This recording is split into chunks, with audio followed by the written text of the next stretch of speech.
Because you are a mom, उसकी वजह से कुछ एक्टिंग अपॉर्चुनिटीज़ आपको नहीं मिली हूँ? मेरी जो बेटी है वो सबसे ज़्यादा लकी रही है, क्योंकि जिस दिन मुझे उसके बारे में पता चला है कि उसी दिन मुझे मेरा प्रोजेक्ट मिला है हनीमून, शायद उसी की वजह से मुझे ये सारा काम मिल रहा है। फ़हीम भाई को मैंने बताया तो फ़हीम भाई ने कहा कि देखो तुम बीमार तो नहीं हो ना? मैंने कहा नहीं। तो फिर सही बात है। काम कर लोगी? मैंने कहा बिल्कुल करूंगी। तो फिर करो काम। हमने प्रोजेक्ट साइन किया है और मैंने 8th मंथ तक काम किया। मेरी और अली की दोस्ती हो गई। फिर उन्होंने मुझे कहा कि प्लीज अब मैं यूनिवर्सिटी में भी नहीं हूँ, मैं तुम्हें पढ़ाता भी नहीं हूँ, अब सर मत बोलो, और मैं इतना बड़ा भी नहीं हूँ कि तुम मुझे सर बोलो। Was it love or was it a yes, decision कि नहीं अच्छा बंदा है and you know like नहीं, yes, it was love. you had fallen for him. नई जनरेशन है वो तो कमिटमेंट से शादियों से भाग रही है, आपने इतनी यंग एज पे शादी कर ली। ओवरलुक तो वो डेफिनेटली कर रहे हैं। आपको हर चीज परफेक्ट नहीं मिल सकती, इम्परफेक्शंस भी आपको एक्सेप्ट करना पड़ेगा। लड़कों के ऊपर भी तो बहुत प्रेशर है ना, बीवी को एक घर देना है, गाड़ी देनी है, उसका खाना पीना होना चाहिए, उसके ऊपर भी तो बर्डन है। मेरे ख्याल से लड़कों को और लड़कियों को ये चीजें अंडरस्टैंड करनी पड़ेंगी कि आप दोनों को मिलके साथ कामयाब होना है। बीच में मेरा एक ऐसा फेज गुजरा है जिसमें मुझे ये लग रहा था कि मुझे नहीं करना चाहिए था ये, दिस इज टू मच। नमाजें पढ़ना शुरू की, जरा रूटीन में लेके आई नमाजों को, अपना दिल हल्का किया, अल्लाह ताला के साथ बातें करना शुरू की कि आप मुझे रास्ता दिखाएं, मैं सही कर रही हूँ, मैं सही रास्ते पे जा रही हूँ, मैं क्या करूँ। फिर वही होता है कि जब आप अल्लाह ताला से मदद मांगते हो ना, फिर अल्लाह ताला आपको रास्ते दिखाने लग जाता है। लोगों का क्या रिएक्शन आ रहा है मरियम पे अभी तक? बहुत अच्छा रिएक्शन आ रहा है अल्हम्दुलिल्लाह, मुझे बड़ी खुशी होती है पढ़ के। Hey guys, अस्सलाम वालेकुम, this is Rabia and you watching me on fusion magazine. जो मेरी मेहमान है, 2017 में उनका पहला ड्रामा आया था। आई थिंक अब तक वो 5 to 6 प्रोजेक्ट्स कर चुकी हैं। मैंने जहाँ से उनको वाकई देखना शुरू किया वो कॉलेज गेट में एज सैम थी। मुझे बड़ा इंटरेस्टिंग लग रहा था उनका character, you know very relatable to the young girls and you know very uplifting. फिर उसके बाद हनीमून उनका चल रहा था ग्रीन पे, एंड आजकल हम उन्हें देख रहे हैं as Maryam in Tark-e-Wafa. What I like is how easy she is to talk to. I like the fact that she's married and a young mother and she's still working and going ahead. I saw an interview where she was saying कि ये भी तो काम की तरह है जिस तरह बाकी तमाम working women छोड़ के जाती हैं बच्चों को. So I'm also a working woman and this new perspective really interested me. So today we are going to find out about the journey of Hina Chaudhary and find out how it has been and how it's being a young mother, getting married so early. And what is it like to be a young woman in today's Pakistan? अस्सलाम वालेकुम हिना। वालेकुम सलाम। कैसी हैं आप? मैं बिल्कुल ठीक हूँ। ये लास्ट लाइन ने बहुत प्रेशर तो नहीं डाल दिया कि what is it like to be a young woman in Pakistan? बिल्कुल भी नहीं। मकसद तो मेरा यही था, आपने प्रेशर लिया नहीं। मैंने प्रेशर नहीं लिया, अब इतना प्रेशर ले चुकी हूँ कि अब और किसी चीज़ का प्रेशर लिया भी नहीं जाता है। That's also good, you know कि अब तैयार हो चुकी हैं हर चीज़। Bring it on. हाँ, I was just joking. I was not meaning to pressurize you. I just think it's because ये सारी बातें हम पहले कर चुके थे कि हम ये चीज़ें कवर करेंगे. I think ये बड़ी इंटरेस्टिंग टॉपिक्स हैं जिस पे बात करते ही नहीं हैं हम लोग कि हाउ डायनामिक्स, लाइफस्टाइल, ज़िंदगी, एक सिंगल लड़की, एक मैरिड लड़की, हर किसी की चेंज हो रही है, इवन लड़का, you know. So and also as a young actor मुझे लगता है कि अब आप लोगों की डायनामिक्स और आप लोगों के ऑब्जेक्टिव्स डिफरेंट हैं what actors had 15 years back. बिल्कुल ऐसे ही है। सो आप बताएं, शुरू से बचपन से शौक था एक्टिंग का? मैं एक टिपिकल सवाल से स्टार्ट करती हूँ। बचपन से शौक था, मतलब मुझे ये फील आती थी कि मैं कहीं ना कहीं इस जगह पे निकल जाऊंगी, क्योंकि बचपन में भी जब अम्मी अब्बू मूवीज़ देखते थे पुराने एक्टर्स की, तो मैं उनकी बड़ी नकल उतार के दिखाती थी, उनके गानों पे डांस करने और इस तरह की हरकतें करनी। और मैं अपनी फैमिली में सबसे ज़्यादा आई थिंक ड्रामेबाज में ही हूँ कि हाँ, हमेशा से ढोलकी बजाना, गाने गाना, डांस करना, ये सब मुझे आता था। तो मतलब महफिल की जान थी आप? महफिल की जान, हाँ, अभी भी स्टिल अभी तक। मैंने अपनी शादी पे भी किया है ये सब कुछ। तो वो नहीं था कि वो अब खैर अब आजकल दुल्हनें कहाँ बैठती हैं? हाँ, अब तो नहीं बैठती हैं, घूंघट निकाल के वो सब तो नहीं होता अब तो। और मैंने बड़ी कोशिश की थी कि मैं ऐसे घूंघट निकाल के शर्माऊँ, फिर लेकिन एक पॉइंट ऐसा आया था जिसमें मैं काफ़ी इमोशनल हो गई थी। जब मेरे अब्बू मुझे ऑब्वियसली स्टेज की तरफ लेके जा रहे थे, तो वो होते ना एक रियलिटी चेक आपको मिलता है कि ओह शिट, अब शादी हो रही है वाकई में, मैं दुल्हन हूँ। हाँ, तो वो वहाँ पर मैं बड़ी इमोशनल हो गई थी। उससे पहले तक सब चल रहा था, फ़न चल रहा था, घूमना फिरना, ये वो, अब्बू के साथ मजाक, अम्मी के साथ मजाक। तो यूनिवर्सिटी में हमारी एक टीचर थी जो कि वहाँ पर ड्रामेटिक सोसाइटी जो थी हमारी, उनकी वो प्रेसिडेंट थी, और वो सारे इस तरह के जितने भी हमारे थिएटर, जितने भी प्लेस होते थे वो वही करवाती थी। तो शी वाज लाइक कि तुम्हारी हाइट बहुत अच्छी है, तुम्हें जाना चाहिए, तुम एक्टिंग कर लोगी, मुझे लगता है तुम तो कर लोगी। मैंने कहा हाँ मैं कर लूँगी, और उन्होंने मुझे प्ले में भेज दिया। वहाँ से मैं कॉलेज का ही प्ले था? कॉलेज का, यूनिवर्सिटी का एक्चुअली।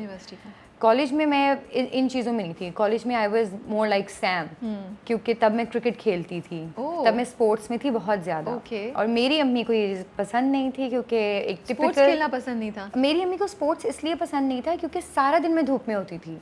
उनको और मेरी परेशानी अम्मी होती को होगी। लोगों ने ये कहना कि अच्छा है ना, तो लड़कों वाले खेल खेल रही है, ये तो काली हो जाएगी। तो हमारे यहाँ की सोसाइटी का जो ये एक डिलेमा बना हुआ है ना कि अच्छा लड़की काली हो गई या उसका रंग सांवला हो गया तो शादी नहीं होगी भाई अब तो। और मुझे इन चीज़ों में बिल्कुल फ़िक्र नहीं थी, तो मुझे ये होता था कि यार प्लीज़ मुझे खेलने दें। फिर कुछ ऐसा हुआ कि उस खेल की वजह से मेरी जो स्टडीज़ थी वो बहुत ज़्यादा डिस्टर्ब हो गई। मैं फेल हो गई। क्या ऐसा हुआ? कितने मजे से हिना ने अपनी उस चीज को कहा कि फिर कुछ ऐसा हो, मैंने कहा पता नहीं क्या हुआ, फिर पता चला स्टडीज में फेल हो गई। हाँ, मतलब वो मतलब पढ़ने का शौक नहीं था क्या? उस टाइम तक ख़त्म नहीं हो था, गया था, क्योंकि मैं थी आर्मी के कॉलेज में और वहाँ पर बहुत ज़्यादा स्ट्रिक्टनेस होती थी। और आपको पता है जहाँ पे स्ट्रिक्टनेस ज़्यादा होती है वहाँ पर बच्चों को ज़्यादा होता है कि यार अब हमने बंक करना ही करना है। तो मुझे ये होता था मेरे लिए जो बंक तो मैं कर नहीं सकती थी, इतनी मैं बहादुर नहीं थी, लेकिन मेरे लिए पढ़ाई के लिए जो स्टडीज़ के लिए जो स्केप था वो था स्पोर्ट्स। ओके। तो मैं बहुत ज़्यादा स्पोर्ट्स में होती थी कि हर वक्त मैचेस के लिए जा रही हूँ, कभी किसी कॉलेज में हम जा रहे हैं, कभी किसी कॉलेज में जा रहे हैं। फिर एट द एंड ये हुआ कि मैं फेल हो गई। ओह गॉड। और घर में किसी को भी नहीं पता था। फिर मेरे घर गई कॉल, मेरी अम्मी को बुलाया गया कॉलेज में कि आप देख लें, आपने अपनी बच्ची को पढ़ाना है या इसको स्पोर्ट्स में भेजना है, आप एक दफ़ा फाइनल कर लें ये चीज़। अब अब्बू को भी नहीं पता, ये घर लेटर चला गया। फिर और मेरे अब्बू स्पोर्ट्स को लेके बड़े सपोर्टिव थे, क्योंकि वो खुद क्रिकेट के बहुत बड़े फ़ैन हैं और मैं खेलती भी क्रिकेट थी। तो उनको ये था कि अच्छा चलो ठीक है, अगर पढ़ाई में इतनी आगे नहीं भी जाएगी तो मैं इसको क्रिकेट में भेज दूँगा, ठीक है। That's very good. हाँ, क्योंकि वो खुद नहीं बन सके, वो खुद बिजनेस की तरफ चले गए और उनको बहुत शौक था। To have this attitude is very good. और इस चीज़ को वो बहुत ज़्यादा सपोर्ट करते थे। अम्मी इस चीज़ को सपोर्ट नहीं करती थी। जब उनको पता चला कि अच्छा बच्ची बिल्कुल ही फेल ही हो गई है, अब तो कोई रास्ता ही नहीं है इसका, तो उन्होंने कहा नहीं, अब आपको मेरे ख्याल से अब छोड़ना पड़ेगा और अब आपको पढ़ना पड़ेगा। ओहो। तो फिर ज़रा मैंने कोशिश की दोबारा से अपनी जान मार के कि अच्छा चलो दोबारा पढ़ाई की तरफ जाते हैं, पढ़ना तो है ही अब और कोई रास्ता नहीं है। अल्टीमेटम आ गया अम्मा अब्बा की तरफ से। फिर यूनिवर्सिटी में मैंने ड्रामेटिक क्लब ज्वाइन किया, उसकी प्रेसिडेंट भी बन गई। फिर वहाँ पर मैंने काफ़ी ज़्यादा प्लेस किए। फिर हम डिफरेंट यूनिवर्सिटीज़ में जाते थे प्लेस वगैरह करने के लिए। तो वहाँ से फिर मुझे वापस से मेरा वो जो शौक़ था वो दोबारा वापस आया कि नहीं मैं ये कर सकती हूँ। और फिर मैंने कहा कि जब करना ही है, एक्टिंग को पसंद भी करती हूँ, तो फिर इसको प्रोफेशनली क्यों ना लेके जाया जाए आगे। अब फिर घर में दोबारा से एक दफ़ा एक ये प्रोसेस दोबारा आया कि दोबारा घर वालों को मनाने वाला प्रोसेस। तो फिर अब्बू ने यही कहा कि तुमने जो किया है ना कॉलेज में, अब ये मैं अलाउ नहीं करूँगा। स्टडीज़ कंप्लीट होंगी तो तुम कर सकती हो एक्टिंग, उससे पहले ये चीज़ें नहीं होंगी। और मेरे अब्बू बिल्कुल भी सीरियस नहीं थे इस चीज़ को लेकर। उनको पता था कि एक्टिंग में तो ये ज़िंदगी में कभी आगे नहीं जाएगी, इसको किसने रखना है, ये सिर्फ घर में ड्रामे कर सकती है। अब्बू ने बहुत ईजी हो की ये चीज़ बोली, अच्छा ठीक है देखेंगे, पहले पढ़ लो। हाँ, क्योंकि कुछ नहीं हो सकता है इसका। पढ़ लिया, अच्छे नंबर भी आ गए, ग्रेड्स अच्छे आ गए, पास हो गई, डिग्री भी मिल गई। उसके बाद फिर मैंने ऑडिशन दे दिया और मेरी सिलेक्शन हो गई। अब जब मैं गई हूँ घर अब्बू को बताने के लिए, तो उस टाइम पे अब्बू कहते कि सॉरी ये नहीं हो सकता। Oh okay. तो मैंने कहा यार जो वादा किया वो निभाना पड़ेगा। एग्जैक्टली, क्योंकि अब सीन ये है कि बहुत सारी जगहों पे जो देसी पेरेंट्स हैं ना, मेरे पेरेंट्स बहुत ज़्यादा देसी हैं, ठीक है। और मेरा तो दूर दूर तक इंडस्ट्री में कोई जान पहचान वाला नहीं है। तो उनके लिए ये एक्सेप्टेंस आ नहीं रही थी उनके लिए ना कि अच्छा इंडस्ट्री में, क्योंकि आसपास के लोगों ने इतनी चीज़ें बोली हुई हैं, अच्छा इंडस्ट्री में तो ये भी है, इंडस्ट्री में ये भी है, हाथ से निकल जाएगी, ऐसे हो जाएगा, घर वालों को छोड़ देगी। तो अब्बू he was not ready at that time. मैंने बड़ा, तो अब्बू के साथ थोड़ी मेरी लड़ाई भी हुई कि यार प्लीज़ मुझे परमिशन दे दें, मैं आपको अपनी बेटी पे यकीन होना चाहिए, मैं आपको कभी छोड़ के नहीं जाऊंगी। और जिस तरह से आप लोगों ने मुझे, जो मेरी अपब्रिंगिंग है, मैं नहीं बदल सकती हूँ। खैर बड़ी लड़ाइयों के बाद अब्बू माने हैं और अम्मी ने मुझे सिर्फ बैठा कर एक दफ़ा ये चीज़ बोली थी। मैंने पहले भी शायद किसी एक इंटरव्यू में ये कहा था, मैगज़ीन का इंटरव्यू में, कि मुझे अम्मी ने एक बात बोली थी जो आज तक मेरे दिमाग में है, कि अगर तुम्हें ऊंचाई तक जाना है तो हर एक स्टेप होगा, वो स्टेप ज़रूर पूरे करना। जल्दी में कोई एक स्टेप छोड़ोगी तो गिरोगी और चोट आएगी। पहुंच ज़रूर जाओगी लेकिन ज़ख्मी पहुंचोगी। तो वो चीज़ अभी तक मेरे दिमाग में, तो उन्होंने मुझे ये समझाया था कि लेट ज़रूर पहुंचोगी अपने उस मुकाम तक, लेकिन सेफ पहुंचोगी। तो वो चीज़ अभी तक मेरे माइंड में रही थी। मैंने कहा चलो ठीक है, स्ट्रगल करते रहेंगे, थोड़े काम करेंगे, लेकिन जब वहाँ तक पहुंचूंगी सेफ पहुंचूंगी।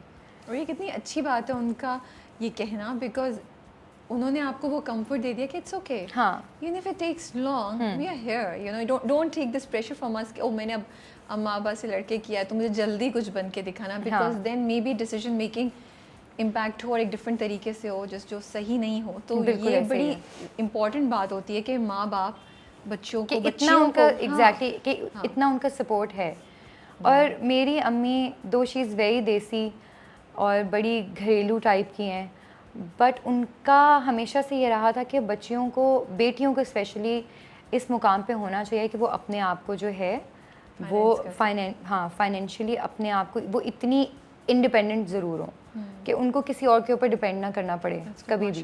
हाँ, तो वो इस चीज़ को लेकर भी मेरी अम्मी हमेशा से यही थी कि नहीं, अगर तुमने ये करना है तुम करो, बाकी हम तुम्हारे साथ हैं। सो किस कॉलेज से पढ़ा हुआ है, क्या पढ़ा आपने, क्या व्हाट्स योर डिग्री फाइनली? मेरी मैंने यूनिवर्सिटी ऑफ लाहौर से बैचलर्स किया था, बिजनेस में बीबीए किया था। उसके बाद मैंने कहा बस अब इतना ही है, बैचलर्स हो गया, अब मास्टर्स की तरफ नहीं मैं जाऊंगी। बीबीए किया हुआ है, बीबीए किया हुआ है मैंने। ओके, या so that's also pretty good.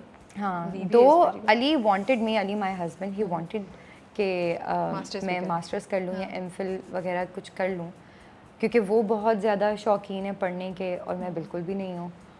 तो मैंने कहा आपने किया है ना, ये बहुत है, अब आप करें पीएचडी मेरी जगह। आप लोग कितने बहन भाई हैं? हम 3 बहनें एक भाई। Okay, and what's the reaction, are you the I am the youngest. Oh, लाडली होंगी फिर तो आप। मैं बहुत लाडली हूँ, इसलिए तो आ गई, और इसलिए फोकस भी ज्यादा है ना इसलिए सबका। फोकस भी ज़्यादा है। हाँ, कि तो वो अच्छा, क्या मनाने करें, वाले क्या- भी बहुत सारे लोग थे, मेरी बहनें भाई, उन कि सब ने अच्छा, सपोर्ट किया आपको? सब ने सपोर्ट किया, स्पेशली मेरी अम्मी और मेरी बहन ने ओके, बहुत ज़्यादा सपोर्ट किया है मुझे। मतलब एक टाइम ऐसा भी आया था कि मैं चोरी चोरी शूट पर जा रही थी क्योंकि अब्बू अभी रेडी नहीं थे, और खैर उस टाइम पे तो अम्मी को भी नहीं पता था, क्योंकि अम्मी वाज लाइक नहीं, अगर तुम्हारे अब्बा रेडी नहीं है तो फिर तुम चलो ना करो। But how would you manage, क्या क्या जाती थी, शूट तो बड़ी लंबी लंबी जॉब तो कर रही थी ना उस टाइम पे मैं। What were you working? मैं एक केटरिंग कंपनी के साथ एज अ डिज़ाइनर काम करती थी, तो Okay. वहाँ पर भी टाइमिंग्स लंबी होती थी। तो और जॉब timings साथ होती करी थी। थी या जॉब छोड़ दी थी या सिर्फ शूट जॉब पे जाती छोड़ थी? दी थी। अच्छा, shoot पे। वो हमारे रिलेटिव हैं जिनके साथ मैं काम कर रही थी, तो उनके साथ मैं और मेरी बहन हम दोनों काम करते थे। तो उनको मैंने बता दिया था कि ये सीन है, और वो बहुत ज़्यादा एक्साइटेड थे इस चीज़ को लेके। अच्छा तुम एक्टिंग करोगी, चलो ये तो बहुत अच्छी बात है, तुम करो एक्टिंग, हम तुम्हें सपोर्ट करेंगे। ठीक है, और बहन को भी पता और होगा? बहन को भी पता था। तो अक्सर ये होता था कि मेरे अब्बा डायरेक्ट उनको कॉल लगा देते थे, कॉल कर देते थे कि यार अभी तक हिना आई नहीं है। वो फिर उनकी कॉल मुझे आती थी, सुनो शाहिद साहब की कॉल आ रही है, क्या कहूँ? मैंने कहा हाँ उनको बोल दें कि अभी इवेंट बहुत लंबा है। तो ये चीज़ें भी बीच में हुई थी, लेकिन खैर अब बट सी, इसमें मुझे ये चीज़ which I want to highlight, because you know I think कि इट्स इम्पॉर्टेंट कि to follow your passion and dream, लेकिन आप केयरफुल थी ना, your sister knew, your family में relatives knew, so you were protected. खुदा ना खासा ऐसा कुछ नहीं था कि आप अकेले कुछ करने जा रही हैं हाँ। और कुछ हो जाता, बिकॉज जहाँ हम ये करना चाहते हैं प्रमोट की लड़कियाँ अपनी चॉइसेस को फॉलो करें, you have to make wise decisions and safe decisions, right? Exactly. So I think this is very important that even if your parents didn't know, there were people within your family, close family, who were keeping an eye and who knew where you were, you know. So nobody could do anything to you, because मुझे सबसे ज़्यादा ना डर इस बात का लगता है कि कुछ लड़कियों के साथ कुछ हो ना जाए इन देयर जज्बात। बिल्कुल, बट बिल्कुल। योर सिस्टर न्यू, सो और वो मेरी बड़ी बहन है, वो मेरे लिए वो मेरे ख्याल से यूनिवर्सिटी के बाद मेरी और उसकी इतनी अंडरस्टैंडिंग हुई थी कि मैं उसके साथ हर चीज़ शेयर करती थी, वरना एक पॉइंट पे आके वो भी मेरी माँ ही थी। नहीं, ऑफ कोर्स हाँ, बड़ी क्योंकि बहनें बड़ी माँओं की बहन तरह है, ही वो होती माँओं हैं। की तरह ही होती हैं, हाँ। तो उसने मुझे बड़ी जगहों पे प्रोटेक्ट किया है माँ की तरह। मेरी इवन की दोनों बड़ी बहनें बिल्कुल ऐसी हैं। वो मेरी माँ, क्योंकि मैं सबसे छोटी हूँ और मेरा गैप भी ज़्यादा है सबसे, तो मैं सबके लिए बेबी हूँ, उनका बच्चा हूँ। True, yeah. और उन्होंने मुझे पाला भी इसी तरह से है। तो बहुत सारी जगहों पे मुझे इस चीज़ की बड़ी तसल्ली होती थी कि यार एटलीस्ट मेरी बहनों को ये चीज़ पता है, और मुझे है। गिल्ट नहीं होता था बिल्कुल। कि मैं धोखा नहीं दे रही हूँ। Yeah. और कहीं ना कहीं मैंने, पता तो था मेरे अम्मा अब्बा को, वो एक अलग बात थी कि मैंने बताया उनको बाद में, लेट थोड़ा उनको ये चीज़ हुआ कि अच्छा कर रही है, फिर उन्होंने कहा कि चलो अब कर रही है, करे। फिर एक ये चीज़ भी थी कि मैं अपनी अम्मी को सेट पर भी लेके गई थी। तो उनको कंफर्ट हो गया तो होगा। उनको एक ये चीज़ हो गई थी कि अच्छा यहाँ पर तो बहुत ज़्यादा फैमिली वाली वाइब है और बड़ा घरेलू सा माहौल है, क्योंकि मैं काम करी थी अली ताहिर के साथ, उसमें उनके अब्बू भी थे, उनकी अम्मी भी थी, फिर शबनम आंटी थी जो पुरानी शबनम फिल्म स्टार थी। वाओ। हाँ, तो मुझे पहला प्रोजेक्ट ही इन लोगों के साथ मिला था। ये कौन सा प्रोजेक्ट है? Mohini mention, okay. जो फसी बारी ने लिखा था। हाँ। तो वहाँ पर जाके और मैं हमेशा से ये कहती थी कि यार इंडस्ट्री का एक बहुत ज़्यादा जो है वो उल्टा इमेज बना हुआ है कि लोग बिल्कुल भी सपोर्टिव नहीं हैं, आपको बिल्कुल भी जो है वो सपोर्ट नहीं करेंगे उस तरह से, नए लोगों को तो बड़ा एक डर के रहना पड़ेगा। वहाँ पे कुछ ऐसा नहीं था, मैं बिल्कुल न्यू थी और मुझे सबने बिल्कुल बेबी की तरह रखा था, वहाँ पे बेबी की तरह ट्रीट कर रहे थे। ओके।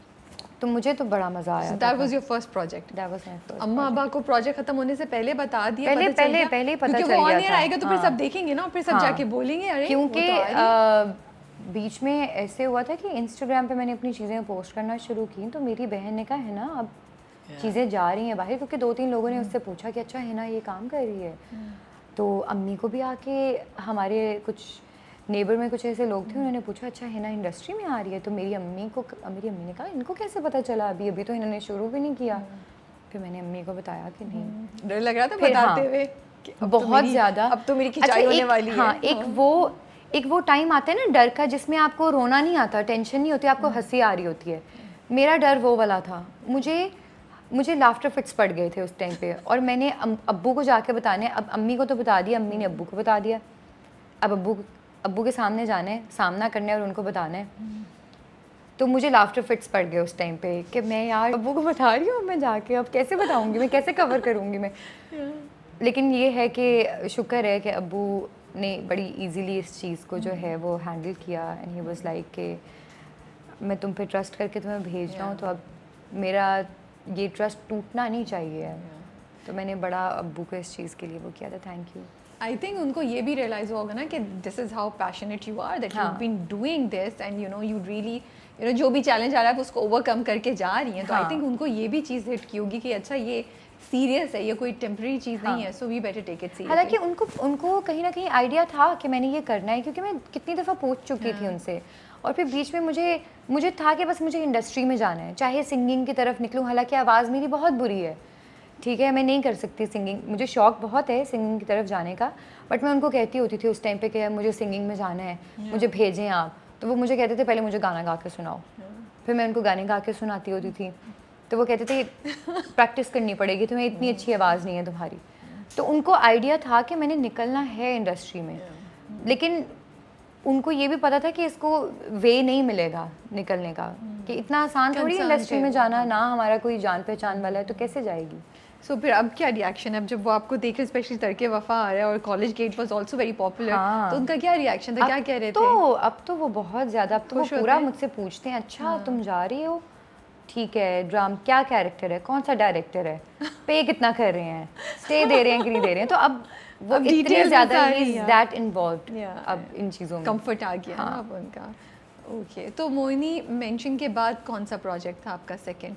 आसान था उसके बाद सफ़र या क्या? उसके बाद तो आई थिंक बहुत लंबा गैप था, फिर बीच में मैंने कमर्शियल्स किए, स्टिल्स किए। तो यू एक्सपेक्टिंग कि मुझे मिलेंगे स्क्रिप्ट्स, या यू न्यू कि इतनी जल्दी स्क्रिप्ट्स नहीं मिलेंगे? नहीं, आई वाज नॉट एक्सपेक्टिंग कि इतनी जल्दी मुझे काम मिलेगा, क्योंकि Okay. मुझे पता था कि इंडस्ट्री में आना इतना आसान नहीं है, प्लस लाहौर में रहते हुए तो बिल्कुल भी आसान नहीं था। ओके। कराची में आके फिर भी चीज़ें आपको पता चल जाती हैं इधर उधर से कि आप इस ये चैनल पे project हो रहा जाके, है, हो रहा हाँ है, ये हाँ। प्रोजेक्ट हो रहा है, आप उस डायरेक्टर से जाके मिल लो, क्योंकि यहाँ पे ये चीज़ें ईजी हैं, वहाँ पर नहीं थी, वहाँ पे आपको पता भी नहीं है इन चीज़ों का। तो स्टिल्स किए, फिर कमर्शियल्स किए, फिर कमर्शियल में दोस्त भी बने, फिर कुछ वेब सीरीज़ की, कोई वीडियो सॉन्ग किया, इस तरह की चीज़ें की, मतलब busy काम रखा अपने किया आप। थोड़ा थोड़ा। उसके बाद फिर मेरी शूट पे ऑब्वियसली अरसलान से मुलाकात हुई थी, अरसलान के साथ मेरी बड़ी अच्छी सलाम दुआ हो गई, Okay. अच्छी दोस्ती हो गई। फिर मुझे पता चला अरसलान कराची आया है, ओके। अरसलान खान जो मेरे साथ कॉलेज कॉलेज गेट में भी थे, या। जहांगीर का कैरेक्टर उन्होंने Yeah. किया था। तो अच्छा, मैं बेसिकली मैं अपनी फ्रेंड की शादी के लिए कराची आ रही थी। She is from Karachi but वो लाहौर मूव हो गई थी, तो उसकी शादी कराची में ही हो रही थी। ठीक है। मैंने कहा और कोई तरीका नहीं है मेरे पास कराची जाने का, यही एक मौका है जो मैं जाने नहीं दे सकती।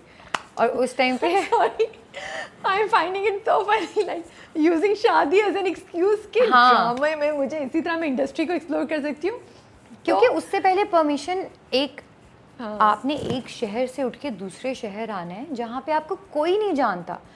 मेरा कोई ख़ानदान वाला, कोई दूर दूर का दोस्त कोई भी नहीं है कराची में, तो मेरे लिए कराची आना बड़ा मुश्किल था। और फिर कराची का एक इमेज आपको पता है पंजाब में कुछ इस तरह का है कि बस यहाँ तो आप बाहर निकल ही नहीं सकते, बाहर निकले तो बस गए। आप गए। हालांकि ऐसा नहीं है। हालांकि ऐसा नहीं है, क्योंकि अब मैं रहती हूँ तो मुझे पता है ये चीज़। Thank you for saying that. हाँ। बट यू नो है ना, ये इतनी इम्पॉर्टेंट बात है जो आपने रेस की है।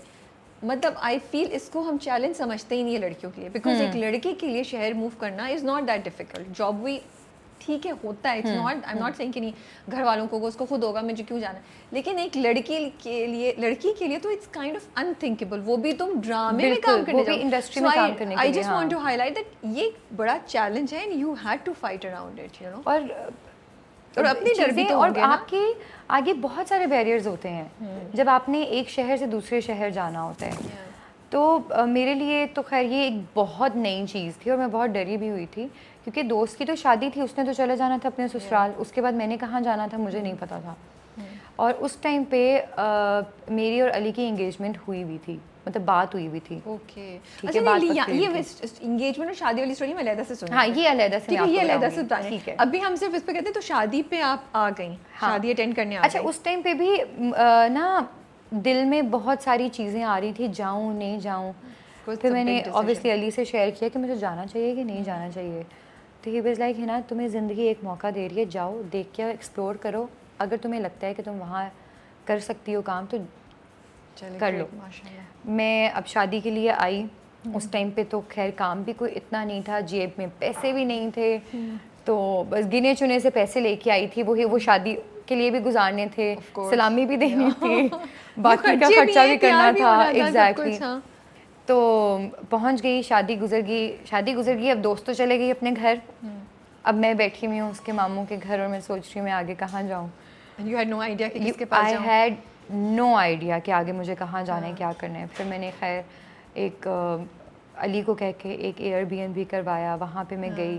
फिर वहाँ से अब मैं ढूंढ रही हूँ लोगों को कि कोई मिले, कहीं जाऊँ, कि कोई ऑडिशंस दूँ। फिर मैं एक दो जगह गई ऑडिशंस के लिए, और फिर मुझे पता चला। फिर मैंने अरसलान की स्टोरी देखी और मैंने कहा ये तो मुझे क्लिफ्टन लग रहा है, क्योंकि वो सी व्यू पे था। मैंने कहा तुम कराची में हो? कहता हाँ, मुझे कराची आए टाइम हो गया, मैं यहाँ मूव हुआ हूँ अभी रिसेंटली, क्योंकि काम के लिए ना, कि एक्टिंग का काम यहाँ पे है ज़्यादा। मैंने कहा अच्छा, मैं भी कराची में हूँ, चलो मिलें। मैं उससे मिली हूँ, फिर मैंने उसको बताया यार क्या करूँ, कहाँ, किस तरह जाऊँ। दोनों ने दिल के दुख, हम दोनों ने दिल के दुख शेयर किए। और फिर उसने मुझे कहा कि यार सो बेसिकली वो अरसलान और हमारा एक दोस्त है फवाद जलाल, वो दोनों साथ रहते थे। फिर उसने मुझे बताया कि यार मेरे ना साथ वाला एक अपार्टमेंट खाली हो रहा है और वो फर्निश्ड है और उनको चाहिए लड़की कोई, अगर तुम चाहती हो तो मैं वहाँ तुम्हारी बात करता हूँ। मैंने कहा ठीक है, कर लो। और ऊपर से फिर मेरे लिए ये भी एक चीज़ थी कि चलो कोई मेरा जान पहचान के मेरा दोस्त होगा वहाँ मेरे साथ, अगर कोई खुदा न खास्ता मसला होता है तो मैं उसको कह सकती हूँ। मैं उसके साथ वाले अपार्टमेंट में शिफ्ट हो गई। अब वहाँ से हम दोनों ने अपना एक जर्नी शुरू की। फिर मैं हम पे गई एक ऑडिशन के लिए, वहाँ पे फिर मेरी सिलेक्शन होगी। अच्छा, हम दोनों अब काम कर रहे हैं और हम दोनों को नहीं पता हम दोनों एक ही प्रोजेक्ट में हैं। ओके, ठीक है। बाद में हम दोनों को पता चला अच्छा तुम भी उस प्रोजेक्ट में हो? हाँ, मैं भी उस प्रोजेक्ट में हूँ। मैंने कहा यार ये तो बड़ी अच्छी बात हो गई, हम दोनों साथ ही होंगे वहाँ पे। वहाँ से फिर मेरी एक जर्नी स्टार्ट हुई और अभी बहुत सारी चीज़ें मिस कर दी हैं मैंने, क्योंकि ऑब्वियसली ये इतना लंबा सेगमेंट नहीं है, स्ट्रगल बहुत लंबी थी। कैसे, क्या थी? I want to know the struggle. कितना मुश्किल था? हम पे ऑडिशन मिला कैसे आपको? अच्छा, सो बेसिकली मुझे ऑडिशन इस तरह से मिला कि मैंने अपना जो पहला प्रोजेक्ट किया था फसी बारी का, मोहिनी मेंशन, फसी भाई से मेरी उस टाइम पे बहुत अच्छी सलाम दुआ हो गई थी। ही वाज लाइक तुम बिल्कुल मुझे ना मेरी छोटी बहनों की तरह लगती हो, क्योंकि मैं थोड़ी शरारती सी थी, सेट पर भी हर वक्त शरारतें करना। मुझे कहते कभी कराची जाना होगा ना मुझे बताना है तुमने, Okay. मैं तुम्हारे वहाँ पे ऑडिशंस लाइन अप करूँगा। मैंने कहा ठीक है। अब मैं कराची आ गई, मैंने फसी भाई को कॉल की, मैंने कहा फसी भाई मैं कराची पहुँच गई, अब आप मुझे बताएं कहाँ जाना है। मैंने उन्होंने फिर मुझे मिलवाया। हम पे एक कंटेंट की थी, I don't remember her name, मुझे नाम भूल गया उनका। उन्होंने फिर मेरा ऑडिशन लाइन अप करवाया कि तुम Okay. आओ, हम आओ। अब हम आपको नए लोगों को मौका ज़रूर दे देते हैं, लेकिन वो एक अलग बात है कि ऑब्वियसली एकदम से आपको बिल्कुल ही बड़ा प्रोजेक्ट नहीं देते। प्रोजेक्ट दे दिया उन्होंने। ठीक है। तो उस टाइम पे तो मैं इस तरह से थी, कराची में हूँ, बिल्कुल नहीं हूँ, तो कोई काम तो मिले। तो मुझे था कि यार काम करना है, मुझे अब जाना नहीं है। हालांकि उस टाइम पे आकर भी मैं ये हो गई थी कि अली को मैंने कह दिया था मुझे लगता है मैं वापस आ जाती हूँ, काम तो नहीं है कोई। ही वाज लाइक एक दफ़ा वापस आ गए फिर दोबारा तुम जा नहीं सकोगी, रुको देखो, क्योंकि फिर बाद में ये ना कहना कि मौका नहीं मिला, ज़िंदगी ने मुझे मौका नहीं दिया। अभी तुम्हें मुश्किल ज़रूर लगेगा लेकिन ये टाइम गुजार लो। फिर खैर वो प्रोजेक्ट मिल गया मुझे, और साथ साथ फिर मैंने स्टिल्स भी किए और बाकी की चीज़ें भी साथ साथ चलती रहीं। फिर अब मैंने कहा कि यार अब कराची तो आ गई हूँ, आई थिंक अब शादी भी कर लेनी चाहिए, क्योंकि मुझे बहुत सारी चीज़ें ऐसी भी लग रही हैं कि मुझे लगता है कि कल को ये बात ना हो कि हिना इंडस्ट्री में चले गई है तो अब ये बदल गई है, ये छोड़ देगी इसको, क्योंकि ये तो इंडस्ट्री का नहीं है। तो वो एक, क्योंकि बहुत सारे लोगों ने ये बात कहना शुरू कर दी थी इधर उधर के लोगों से, जिससे आपको पता चलता है ना कि अच्छा इंडस्ट्री की ये बदल जाएगी, हाँ, इसको हाँ फेमस होने फेमस हो जाएगी तो ये तो तुम्हें छोड़ देगी। तो मैंने कहा कि मेरे ख्याल से अगर ये बातें ही सुननी है तो लेट्स गेट मैरिड। सो आप अपने हस्बैंड अली से कहाँ मिली थी? अली से मैं मिली थी यूनिवर्सिटी में। सो you guys were friends? नहीं, हम फ्रेंड्स नहीं थे। ओके। अली को मैं यूनिवर्सिटी में मैंने सिर्फ देखा था, ठीक है, वो वहाँ पर पढ़ते नहीं थे उस टाइम पे, वो पढ़ चुके थे, तो वो वहाँ वैसे असिस्टेंट किसी प्रोफेसर काम- थे, अच्छा, वो फैकल्टी में थे। ओके। और मेरा अभी नया नया एडमिशन हुआ था, तो हम एक दूसरे को पहले भी इस तरह से जानते थे कि मेरे दादा और अली के फादर दोस्त हैं। Oh okay. ठीक है, जिस मस्जिद में मेरे दादा नमाज़ पढ़ते थे, अली के जो मेरे ससुर हैं वो उस मस्जिद के प्रेसिडेंट थे। ओके। तो उन लोगों की बहुत दोस्ती थी आपस में, तो उस और हम एक एरिया में रहते भी थे, तो हमने एक दूसरे को देखा हुआ था पहले भी। तो ऐसा जब- कोई नहीं था कि ऐसा कोई पहली नहीं था, नज़र का नहीं, प्यार, नहीं, crushing नहीं। on the professor, नहीं। assistant professor, ऐसा कोई कहानी नहीं ऐसा है। कोई कहानी नहीं थी। कोई कहानी दो है? मुझे अली उस टाइम क्यूट ज़रूर लगे थे, क्योंकि बड़ी टाइम बाद मैंने उनको देखा था, तो और तो फिर आपने कहा, यंग भी अच्छा थे। ये तो क्यूट है बंदा। फिर मैंने कहा नहीं यार, ये बहुत बड़ा एक केस बन सकता है हाँ। कि यूनिवर्सिटी में रहते हुए मैं जो हूँ वो फैकल्टी के लोगों के साथ दोस्ती कर रही हूँ। तो मैंने बड़ा उस चीज़ को वो रखा था कि नहीं। और फिर मैं अपने दोस्तों के साथ इतनी ज़्यादा बिजी रहती थी कि और कहीं जाने का टाइम ही नहीं मिलता था। अली से मेरी मुलाकात इस तरह से हुई थी कि मेरे यूनिवर्सिटी में एडमिशन के टाइम पे मेरे पेपर्स इनकम्प्लीट थे, तो उसके लिए उन्होंने मुझे 2-3 दफ़ा बुलाया था कि आपको अपने पेपर्स जो हैं वो पूरे देने पड़ेंगे, ताकि अपनी डॉक्यूमेंटेशन तो पूरी करें अगर आपने यूनिवर्सिटी में एडमिशन लेना है। ये तो यूनिवर्सिटी ये है। अली ने बुलाया था आपको? ये यूनिवर्सिटी वालों ने बुलाया था, नहीं, फिर आप अली से हेल्प लेने गई? नहीं, ये अली, सो बेसिकली अली जिस फैकल्टी में जो अली की पोजीशन थी वो यही थी कि वो डॉक्यूमेंटेशन पूरी करते थे। हाँ, तो उन्होंने मुझे बुलाया था, तो उस टाइम पे मुझे पता नहीं था कि अली बैठे होंगे वहाँ पे। वाकई था या उन्होंने एक्सक्यूज करके बुलाया है? आई थिंक ये आपको ये जानना मुझे चाहिए। पूछना पड़ेगा अली ने, ये आज ही पूछती हूँ मैं। वो एक अलग बात है कि जब भी हम कभी गुजरते हुए एक दूसरे से मिलते थे तो ये स्माइल जरूर पास होती थी। What is his story कि नहीं बस वो तो ऐसे। अच्छा फिर आगे हुआ क्या? चलिए पहले ये तो बताएं। फिर खैर ये हमारी एक पहली मुलाकात थी यूनिवर्सिटी में। उसके बाद फिर अली ने फिर जॉब स्विच कर ली। फिर उसके बाद मेरा एक सब्जेक्ट है जो मुझे, जिस सब्जेक्ट से मुझे नफ़रत थी और अभी तक है, वो है इकोनॉमिक्स। ओके। और अली तो थे गोल्ड मेडलिस्ट वहाँ पे। तो मैंने, अब मुझे और कोई भी नहीं मिला, तो अम्मी को भी पता था। अम्मी ने कहा कि यार अपने घर का बच्चा है तो तुम उन्हीं से बात कर लो कि वे तुम्हें पढ़ाने भी आ जाया करें। तो मैं डरती भी थी अली से, क्योंकि अली ज़रा थोड़े ब्लंट से हैं कि मुंह पे बोल देना कि तुम ये क्यों नहीं कर रही हो। और मेरे दोस्त भी शुरू शुरू में बड़ा डरते थे उनसे। मैंने कहा नहीं यार, उनसे नहीं मैंने पढ़ना, वो तो बिल्कुल ही पीछे पड़ जाते हैं कि ये चीज़ पूरी कंप्लीट करनी है अब। अम्मी ने कहा नहीं, अब तो तुम इसी से पढ़ोगी। ओहो। फिर अली ने मुझे इकोनॉमिक्स के सेमेस्टर जो था वो एक पूरा गुजारा, मैं फ़ेल हो रही थी उसमें, एक दफ़ा फ़ेल हो चुकी थी। उन्होंने मुझे पढ़ाया तो मैं पास हुई, कुछ मेरे समझ में आई चीज़ें। फिर उससे करते करते अली का घर में आना जाना भी हो गया, फिर हमारी फैमिली का मिलना जुलना हो गया ज़्यादा, क्योंकि फिर दादा और मेरे जो ससुर जो हैं वो अब्बू, इन लोगों का मिलना जुलना बहुत होता था। फिर वो करते करते बात आगे बढ़ना शुरू हुई, फिर मेरी और अली की दोस्ती हो गई। फिर उन्होंने मुझे कहा कि अब प्लीज़, अब मैं यूनिवर्सिटी में भी नहीं हूँ, मैं तुम्हें पढ़ाता भी नहीं हूँ, अब सर मत बोलो प्लीज़। तो और मैं इतना बड़ा भी नहीं हूँ कि तुम मुझे सर बोलो, मैं तुमसे सिर्फ कुछ ही साल बड़ा हूँ। तो फिर हमारी दोस्ती अच्छी खासी हो गई। और मेरी अम्मी जो थी वो अली की कंपनी बहुत ज़्यादा इंजॉय करती थी, मेरी अम्मी और मेरी बहन, क्योंकि अली बहुत ज़्यादा, जब दोस्ती हो जाती है तो वो बहुत ज़्यादा, he is so much fun. तो हमने जब बोर होना, हमने अली को बुला लेना, अच्छा आ जाएं घर, हम बोर हो रहे हैं, अपनी कहानियाँ सुनाएं बचपन की। तो he is a very good story teller. वहाँ से फिर करते करते दोस्ती ज़्यादा हो गई, फिर घर में बातचीत होना शुरू हो गई, फिर घर में आना जाना शुरू हो गया। फिर हमने कहा कि आई थिंक अब हमें इंगेजमेंट कर लेनी चाहिए। तो फिर वो फैमिली में आपस में बात हो गई। फिर मैं इंडस्ट्री में आ गई। पहले बोला, आपने पहले बोला? आई थिंक अली ने ही पहले बोला था। और फिर फैमिलीज़ की बात फिर फैमिलीज़ की बात हुई थी। और हमारी फैमिलीज़ आपस में बहुत ज़्यादा मिलती हैं, मतलब एक जैसी हैं। Was it love or was it a Yes, was yes, it a yes, decision कि नहीं अच्छा बंदा है and you know like we get along well and you know नहीं, he has- it was yes, love. you had fallen हाँ। for him. Okay. क्योंकि हमारी दोस्ती बहुत अच्छी थी। हम लोग अच्छे दोस्त हैं, इसीलिए अच्छे पार्टनर्स हैं, मुझे ये लगता है। क्योंकि एक टाइम पे आके प्यार शायद कम हो जाता है, रिश्ते के बीच में दोस्ती रहना बहुत ज़रूरी है। हम फ्रेंड्स हैं और हम फ्रेंड्स की तरह ही हर एक दूसरे से सारी चीज़ें शेयर करते हैं। मैं घर जाऊंगी, मैं अली को बताऊंगी यार आज ये हुआ है, और वो फिर मुझे दोस्तों की तरह ही उस चीज़ का जो है ना फीडबैक देंगे। तो ये चीज़ एक बड़ी ज़रूरी है, जो क्योंकि मैंने अपनी ज़िंदगी में इस तरह के रिलेशनशिप्स नहीं देखे थे। मैंने मियाँ और बीवी का रिश्ता बड़ा वो देखा था कि अच्छा मियाँ के आगे तो बिल्कुल ऐसे सज के यूँ चाय रखनी है और खाना रखना है, और मियाँ सुबह उठ जाएगा तो उसके उठने से पहले उसका नाश्ता तैयार होना चाहिए। और हमारे डायनामिक्स बिल्कुल ही उल्टे हैं। मैंने आज तक कभी अली को नाश्ता नहीं बना के दिया और ना कभी उन्होंने मुझे कहा है। और उनकी अपब्रिंगिंग भी इस तरह की है कि वहाँ ये कहा गया है कि तुमने नाश्ता करना है तो अपना नाश्ता खुद बनाओ। मेरी सास ने उनकी ट्रेनिंग ही ऐसी की है।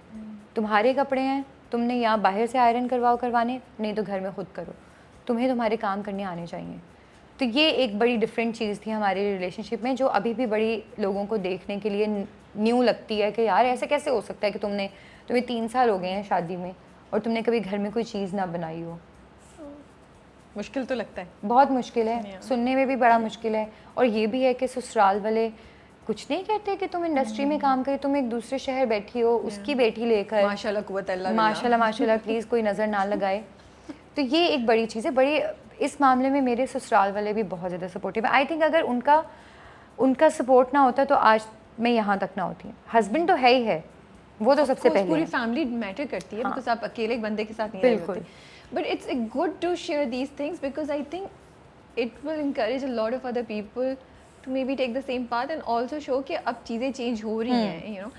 So Ali was completely okay कि आप एक्टिंग को परस्यू करना चाहती हैं, बिल्कुल, and you know you wanted to shift to Karachi and everything. बहुत टाइम पे मैं आपको बता रही हूँ, बहुत सारी जगहों पे मैं डिसहार्ट हो जाती थी। मैं कहती थी कि नहीं, ये मेरा बहुत ज़्यादा टाइम ले रहा है, ये इंडस्ट्री बहुत टाइम ले रही है, मेरा बहुत ज़्यादा स्ट्रगल है, तो आई थिंक मुझे वापस आ जाना चाहिए।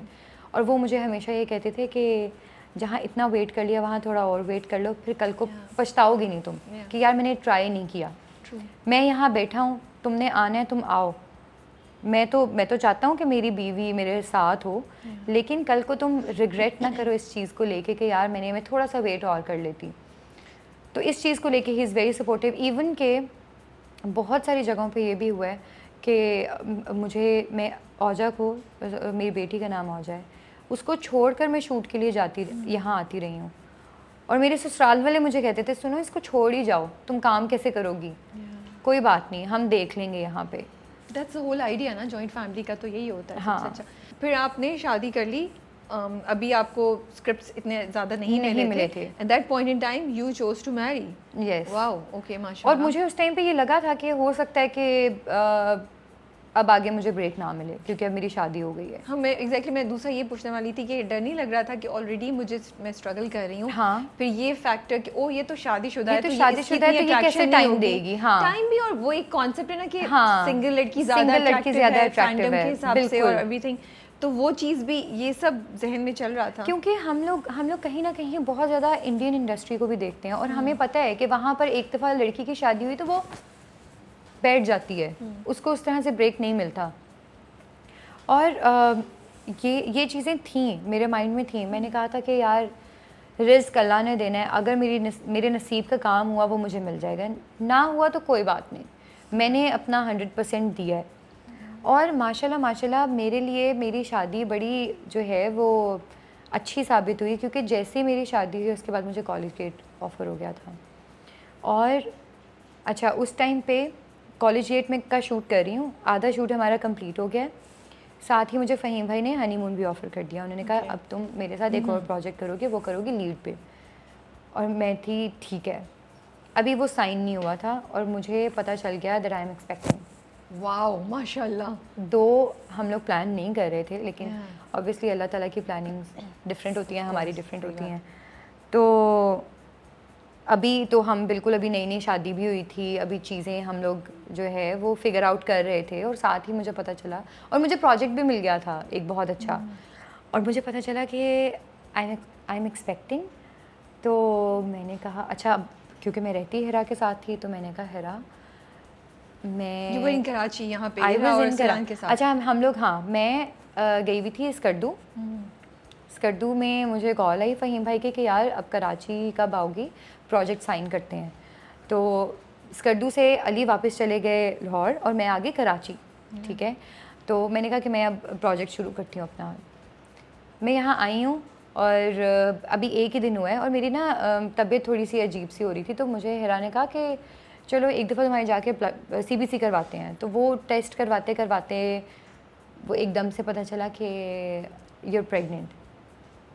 और मैंने हिरा को कहा, हिरा मैंने तो प्रोजेक्ट शुरू करना था एक, मैं क्या करूं?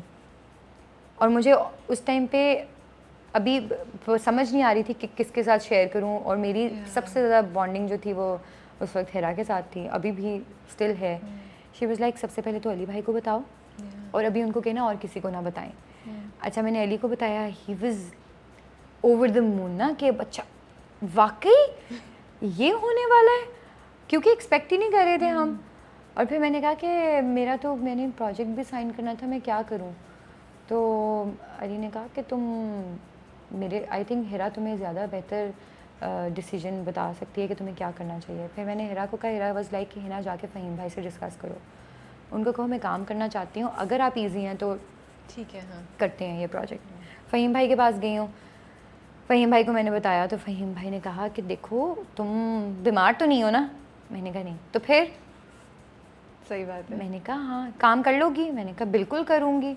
तो फिर करो काम। कहते तुम्हें पता है बाहर लोग किस तरह से काम करते हैं? मैंने कहा, वो कहती वो 8 मंथ तक काम करती हैं। मैंने कहा मैं भी कर लूँगी काम। तो बस फिर ठीक है, तुम घबरा किस चीज़ के लिए रही हो? मैंने कहा मुझे ये था कि मैं कॉन्टीन्यूटी में आ जाऊँगी तो उसके बाद प्रॉब्लम्स ना हो, प्रोजेक्ट डिले ना हो जाए, तो और कोई मसला ना हो जाए। तो ही वाज लाइक मैं कर लूँगा काम, तुम हिम्मत दिखाओ। हमने प्रोजेक्ट साइन किया है और मैंने अपना प्रोजेक्ट शुरू कर दिया है और मैंने 8 मंथ तक काम किया। वाओ माशाल्लाह, I am so glad that he encouraged you, और आप ये स्टोरी यहाँ शेयर करी हैं। Thank you so much, because I think it's very very important to share these things, ताकि चीज़ें चेंज होना शुरू हों। और ये ज़िंदगी का हिस्सा है, शादी बच्चा, इसके साथ ही लेके अब हम चलेंगे ना आगे, बिकॉज कितनी देर तक ये सब चीज़ें पीछे रहती रहेंगी और लड़कियां कब तक छोड़ती रहेंगी, अपने काम छोड़ती को। रहेंगी। और पता है हमारी इंडस्ट्री के लिए, लोगों के लिए ये बड़ी सरप्राइजिंग सी चीज़ है कि मैं बच्चे को साथ ले जाकर काम कर रही हूँ। उन लोगों को ये था कि अच्छा लोग तंग नहीं होते। मैंने कहा नहीं, जैसे जॉब में आपको बच्चों के लिए एक डे केयर होता है, हाँ। यहाँ पर डे केयर बेशक नहीं होता। हमारे लोग इतने ज़्यादा सपोर्टिव हैं और अल्हम्दुलिल्लाह मुझे इंडस्ट्री में बड़े सपोर्टिव टीम्स मिली हैं। कभी किसी ने माइंड नहीं किया। मेरे डायरेक्टर औजा को बिठा कर रखते हैं अपने साथ। अच्छा, मतलब आप हर रोज हर बार ले जाते, मोस्टली हर बार शूट पे लेके हाँ, जाते हैं क्योंकि उसको? घर में कोई होता नहीं है ना। And she is okay. She is okay, she is very easy. इन सारी चीज़ों से, क्योंकि वो शुरू से रही है। she's turning 2, right? या शी इज़ 2 She's 2 माशाल्लाह। और वो Cute age शी है वाज तो बहुत। 2 मंथ्स ओल्ड जब मैं उसको सेट पे ले आई थी। हाँ, तो okay. उसको वो इतनी यूज टू है इन सारी चीज़ों के साथ कि वो उसको प्रॉब्लम नहीं होती है। So वो आप वहाँ पे conscious उसके नहीं टॉयज़ हो- भी पड़े होते हैं, उसकी कार है, उसकी बाइक है, उसकी हर चीज़ वहाँ पे मौजूद होती है, साथ नैनी भी होती है। Yeah. तो उसको So देखने वो वाले देख लेती है ऑफ कोर्स। तो हालांकि लोग मुझसे ये चीज़ पूछते हैं कि तुम्हें मुश्किल नहीं होती है। मुश्किल होती भी है, लेकिन आपके आसपास के लोग भी चीज़ों को बड़ा इजी कर देते हैं। That makes a huge difference अगर आसपास के लोग सो मतलब अभी तक आपको कोई ऐसा एक्सपीरियंस नहीं हो जहाँ आसपास के लोगों ने मुंह बनाया कि यार ये बच्ची को लेकर आ गई हो या कभी भी मसला नहीं। किया हो। हर कोई माशाल्लाह औजा के साथ बहुत ज़्यादा फ्रेंडली है और बहुत प्यार करते हैं। औजा का मतलब क्या है? हाईएस्ट पॉइंट, ओके माशाल्लाह। Highest point, top. क्या बुलाती है आपको? मामा। अगर वो शूट पे कोई कह भी देता है उसको कि हिना को बुला कर, हिना नहीं मामा है, ओके उनको जाके बताएगी कि ये मामा है।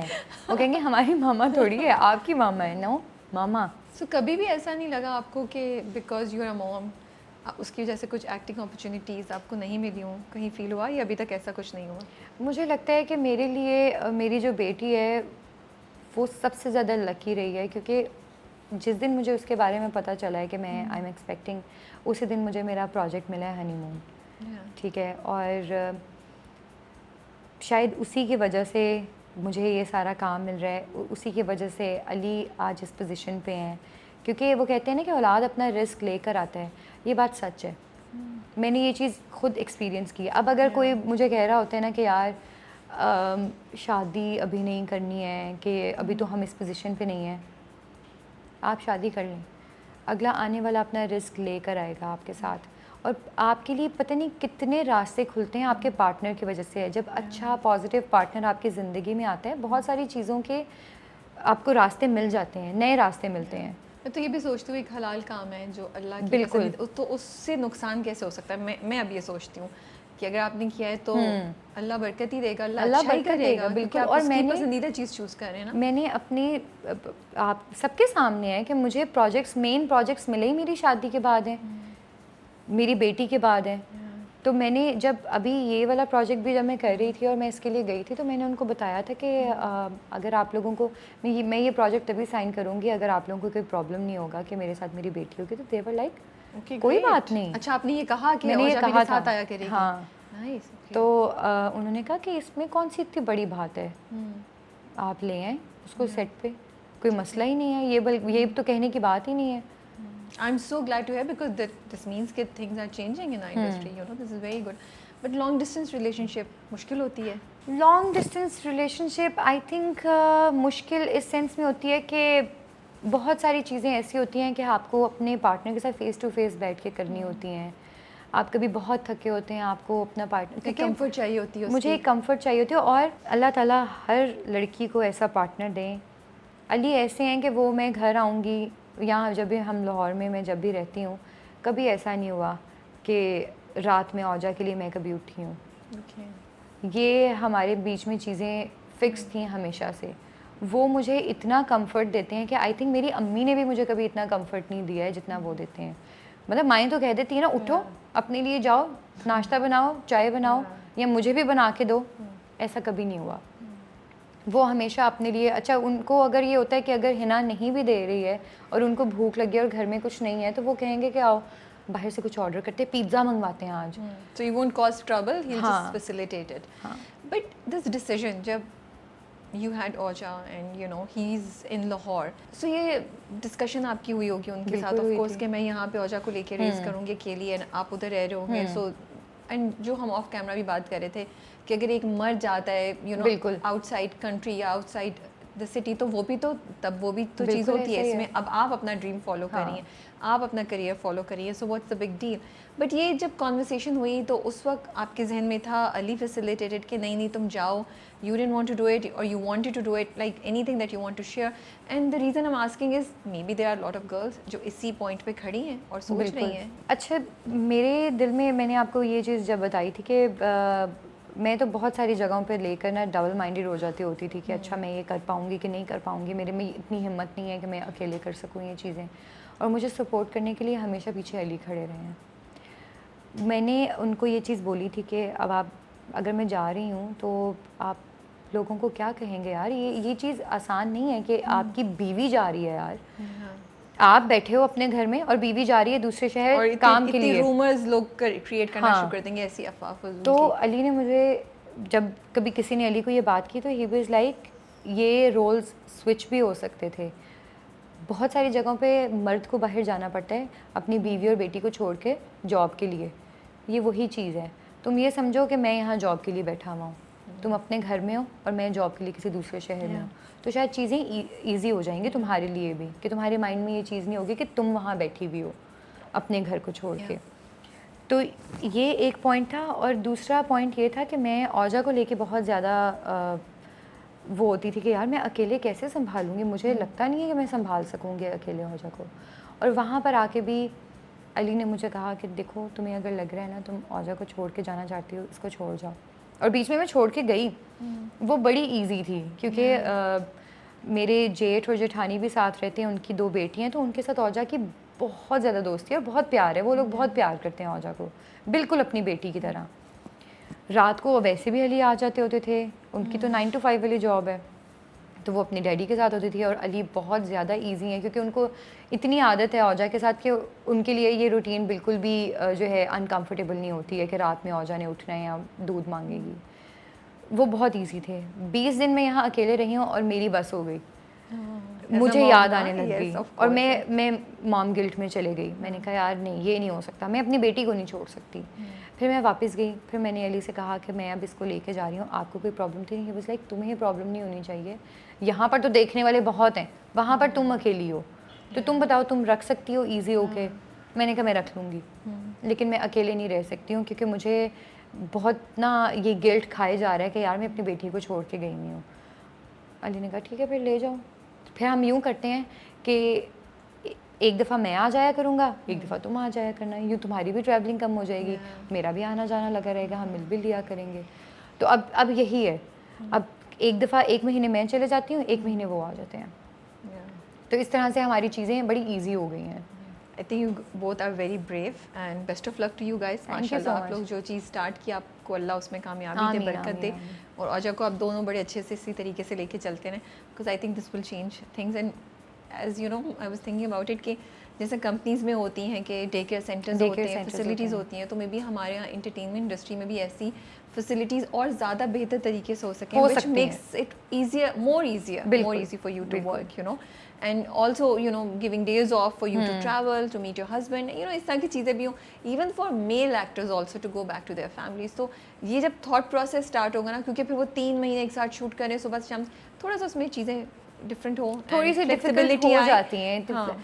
और मुझे ये लगता है कि बात फिर वही आ जाती है पार्टनर्स पे। बहुत सारे दिन ऐसे होते हैं कि मैं इतनी थकी होती हूँ कि मेरी अली से बात भी नहीं हो पाती है और ना मैं उनको बता पाती हूँ। और कभी कभी ये होता है कि मैं उनको मैसेज करके कहती हूँ यार आई एम रियली सॉरी, मैं आपसे बात नहीं कर सकती। ही वाज लाइक मैं खुद तुम्हें तंग नहीं किया क्योंकि तुम इतनी बिजी थी और तुम काम कर रही थी और तुम बैक टू बैक काम कर रही होती हो, तुम साथ औजा को भी देख रही हो, तो मुझे ये चीज़ फ़ील होती है कि मैं तुम्हें तंग ना कर दूँ कॉल करके। और ऊपर से फिर वो रहते भी फैमिली के साथ हैं, मुझे ये भी होता है कि कल को कोई और, हालांकि मेरी फैमिली बहुत अच्छी है लेकिन फिर भी एक दिल में बात रह जाती है कि कोई कुछ कह ना दे। अभी भी इवन के मेरी जो सिस्टर इन लॉ है वो पाकिस्तान आई हुई है, अली की बड़ी बहन, तो वो मुझे कह रहे हैं कि यार हमने जो है हिल स्टेशन जाना है, नॉर्दर्न एरियाज़ जाना है घूमने फिरने के लिए, तुम्हारे बगैर मज़ा नहीं आएगा, प्लीज़ आ जाओ औजा को लेके। और वो लोग मुझे कह रहे थे औजा को छोड़ जाओ, हम देख लेंगे इसको, तुम जाओ काम करके आओ, इसको छोड़ जाओ यहाँ पे। तो मुझे ये था कि ये ना हो कि ज़्यादा लंबा गैप हो जाए, पता नहीं मैं आ सकूँ अभी दोबारा जल्दी वापस कि नहीं, तो मैं इसको वापस ले आई। तो अब वो फिर मुझे मेरी जो नंद है वो मुझे बुला रही है, सुनो अगर टिकट का कोई मसला है मैं टिकट कर देती हूँ। मैंने कहा नहीं टिकट का मसला नहीं, छुट्टी का मसला है। वो लोग इतना प्यार करते हैं। आई नो, ये तो सब चीज़ें आपको गिव अप करनी पड़ती है। आई थिंक एक रेगुलर जॉब में भी आप ऐसे उठ के नहीं जा सकते। अगर आप जॉब भी कर रही होती हैं किसी मल्टीनेशनल कंपनी में या local, you can not just say कि ओ मेरी नंद आई हुई है तो हम सब छुट्टी पे जा रहे हैं, चाहिए, वो नहीं होता। सो इट्स नॉट दैट कि it's by virtue of being an actor, it's working women के ही होते हैं। But do you sometimes feel this pressure, do you have this pressure, और ये सेल्फ क्रिएटेड ये प्रेशर काफ़ी दफ़ा औरतों ने भी किया हुआ है कि we have to excel at everything, कि you know you as a mother, as a you know as a wife, as an actress, you have to be, और मे बी एज अ बहू ऑल्सो, यू नो, कि हर चीज़ को मुझे perfect तरीके से करना है। मुझे लगता है ये सोसाइटल प्रेशर है हमारे ऊपर, क्योंकि हम शुरू से ये चीज़ें देखते आए हैं, अपनी माँओं को देखा है, आगे सारे रिश्तों को देखा है कि उन लोगों ने हर चीज़ को परफेक्ट रखा हुआ है, तो वो एक प्रेशर तो है। और मैं कभी कभी इस चीज़ को लेके बड़ी जो है वो स्ट्रेस्ड हो जाती हूँ, बड़ी डिप्रेशन में भी चले जाती हूँ कि यार मैं कितनी बुरी माँ हूँ, नहीं या मैं कितनी बुरी भी ये मेरा मतलब ये था कि हाँ नहीं, क्योंकि मैं टाइम नहीं दे पाती ना, क्योंकि बहुत सारी जगहों पे ऐसे हुआ कि मेरे आउटडोर शूट्स थे, उस टाइम पे मैं रोने लग गई ना, क्योंकि लेट हो रहा था और मुझे ऐसे फील हो रहा था जैसे औजा तंग हो रही है, तो मैं रोने लग गई और मैंने हिरा को कॉल की, तो she was like Hina give yourself a break, तुम हर चीज़ में एक्सेल नहीं कर सकती हो, तुम इंसान हो, माँ को या लड़की को हर चीज़ में परफेक्ट होना ज़रूरी नहीं है, तुम इसको घर भेज दो, अब मैं आ गई हूँ शूट से, ठीक है। और फिर मैंने औजा को नैनी के साथ घर भेजा है और मैं थोड़ी इजी हुई हूँ, और शी वाज लाइक हर चीज़ में तुम आगे नहीं हो सकती, क्योंकि मैं मॉम गिल्ट में चले गई ना कि शायद यार मैं पता नहीं बुरी माँ हूँ कि मैं अपनी बेटी को तंग कर रही हूँ, क्योंकि बहुत सारी जगहों पे मुझे एक दो लोगों ने ये चीज़ बोली है। मुझे एक ना ये चीज़ एक सेट पे किसी ने मुझे ये कहा था, ऑब्वियसली मैं नाम नहीं लूँगी, कि I don't want to get married, या मुझे बच्चे नहीं चाहिए क्योंकि मुझे अपने काम को आगे लेके जाना है और मैं नहीं चाहती हूँ कि मेरे बच्चे ऐसे सेट पे तंग हो। तो वो चीज़ मेरे ना कहीं माइंड में बैठ गई थी कि कहीं मेरी वजह से मेरी बेटी तो नहीं तंग हो रही है। उस चीज़ को लेके शायद मैं बहुत ज़्यादा कुछ अर्सा बहुत सोचती रही, फिर मैंने किसी से शेयर भी नहीं किया, ना मैंने अली से शेयर किया, ना मैंने हिरा से, ना अपनी अम्मी से, ना बहन से। तो वो चीज़ दिल में भर रही थी। तो उस दिन मेरी बस हो गई, और ऊपर से आउटडोर शूट, और आपको पता है आउटडोर शूट कैसे होते हैं, वो भी कराची के मौसम में। तो फिर मैंने कहा नहीं, ये तो मुझे लग रहा है मैं गलत कर रही हूँ। अब क्या सोचती हैं? अब मैं सोचती हूँ कि मुझे अली ने ये चीज़ बोली थी कि अब जब कभी तुम्हें ये लगता है ना कि तुम ये चीज़ें शेयर करो अपने सेट वालों से, अपने डायरेक्टर से शेयर करो कि जब आपने मेरे आउटडोर शूट्स करने हो ना, मेरा एक पूरा स्पेल आउटडोर का रख दें, ताकि मैं औजा को घर छोड़ आऊँ, मैं लाहौर भेज दूँ उसको। अब हिरा भी ऐसी है कि हिरा माशाल्लाह वो उन दोनों की आपस में इतनी बॉन्डिंग है कि वो औजा जो है वो हिरा के साथ ट्रैवल भी कर लेती है, अकेले लाहौर ले गई, उसको वापस ले आई, तो ये चीज़ें भी एक मेरे लिए आसानी है। तो अली वाज लाइक कि जब तुम्हारे कभी यूं का स्पेल आए तो इसको मेरे पास भेज दिया करो। फिर मेरी बहन भी है, और मेरी बहन भी औजा के साथ बिल्कुल ऐसे है जैसे उसकी माँ है, ठीक है। So is it easy to live with imperfections for your own self? कैसे आप कैसे यूज होते हैं? नहीं, I think it's not that easy, because it's not possible कि हम एज औरतें हर चीज़ पे एक्सेल कर सकें। यू नो कि आपका जो भी रोल है ज़िंदगी की किसी भी स्टेज में हो, कि आप जॉब भी कर रहे हो, आप उसमें भी परफेक्ट हो, ambitious independent working woman, and घर में भी आपका as sister, mother, daughter, wife, आप ऐसा है ही नहीं। और ये गलत स्टैंडर्ड है, मुझे लगता है ये एक्सपेक्टेशन भी औरतों से गलत है, which takes a toll on you, you know, which stops you from being your best, because आप दूसरों के प्रेशर में रहते हैं। बिल्कुल। तो what are you doing on yourself? Are you still striving to be excelling at everything, या you've accepted it कि yes मैं शायद हर चीज़ पे excel नहीं कर सकता, या कहीं बीच में है कहीं? हाँ, I have somehow accepted this. Because it's also not easy to accept it ना, क्योंकि हमारा brain इस तरह, लेकिन कहीं ना कहीं पे obviously मैं सेंटर में भी ज़रूर हूँ, एक्सेप्ट कर लिया है इस चीज़ को, क्योंकि मैं देख रही हूँ अपने इर्द गिर्द बहुत सारी चीज़ें देख रही हूँ कि हर चीज़ में नहीं मैं आगे जा सकती, तो कोई एक ना एक चीज़ पीछे छूटती ज़रूर है, और आप कहीं ना कहीं किसी एक चीज़ में कमी रह ज़रूर जाती है। तो फिर वही बात आ जाती है कि मैं फिर कहती होती थी कि एंड पे आके मुझे ये लगता है कि मुझे ही अपने ड्रीम्स गिव अप करने पड़ेंगे, लेकिन फिर मुझे समझाने वाले पीछे माशाल्लाह अल्हम्दुलिल्लाह बड़े अच्छे लोग बैठे हुए हैं। वो मुझे कहते हैं नहीं, तुमने जिस काम के लिए इतनी मेहनत की है ना, जिस काम के लिए तुम आज यहाँ बैठी हो, अपना घर, शौहर, हर चीज़ छोड़कर, उस काम पे अब तुम ऐसे ना करो, अब तुम्हें मौका मिला है कि तुम्हारी मेहनत रंग लेके आ रही है, थोड़ा सा टाइम और दे दो, देखना तुम उस मुकाम तक ज़रूर पहुँचोगी। सो सारी आजकल की जो नई जनरेशन है वो तो कमिटमेंट से, रिलेशनशिप से, शादियों से भाग रही है। आपने इतनी यंग एज पे शादी कर ली। What do you think is happening in people around us? क्या वो ओवर थिंक कर रहे हैं? क्या वो चीज़ ओवरलुक कर रहे हैं जिसकी वजह से शादियों से भाग रहे हैं, वो कमिटमेंट से भाग रहे हैं? ओवरलुक तो वो डेफिनेटली कर रहे हैं, क्योंकि हमारे यहाँ पर वही बात होगी ना, परफेक्शन हर जगह नहीं होती है, आपको हर चीज़ परफेक्ट नहीं मिल सकती, इम्परफेक्शंस भी आपको एक्सेप्ट करना पड़ेगा, ठीक है।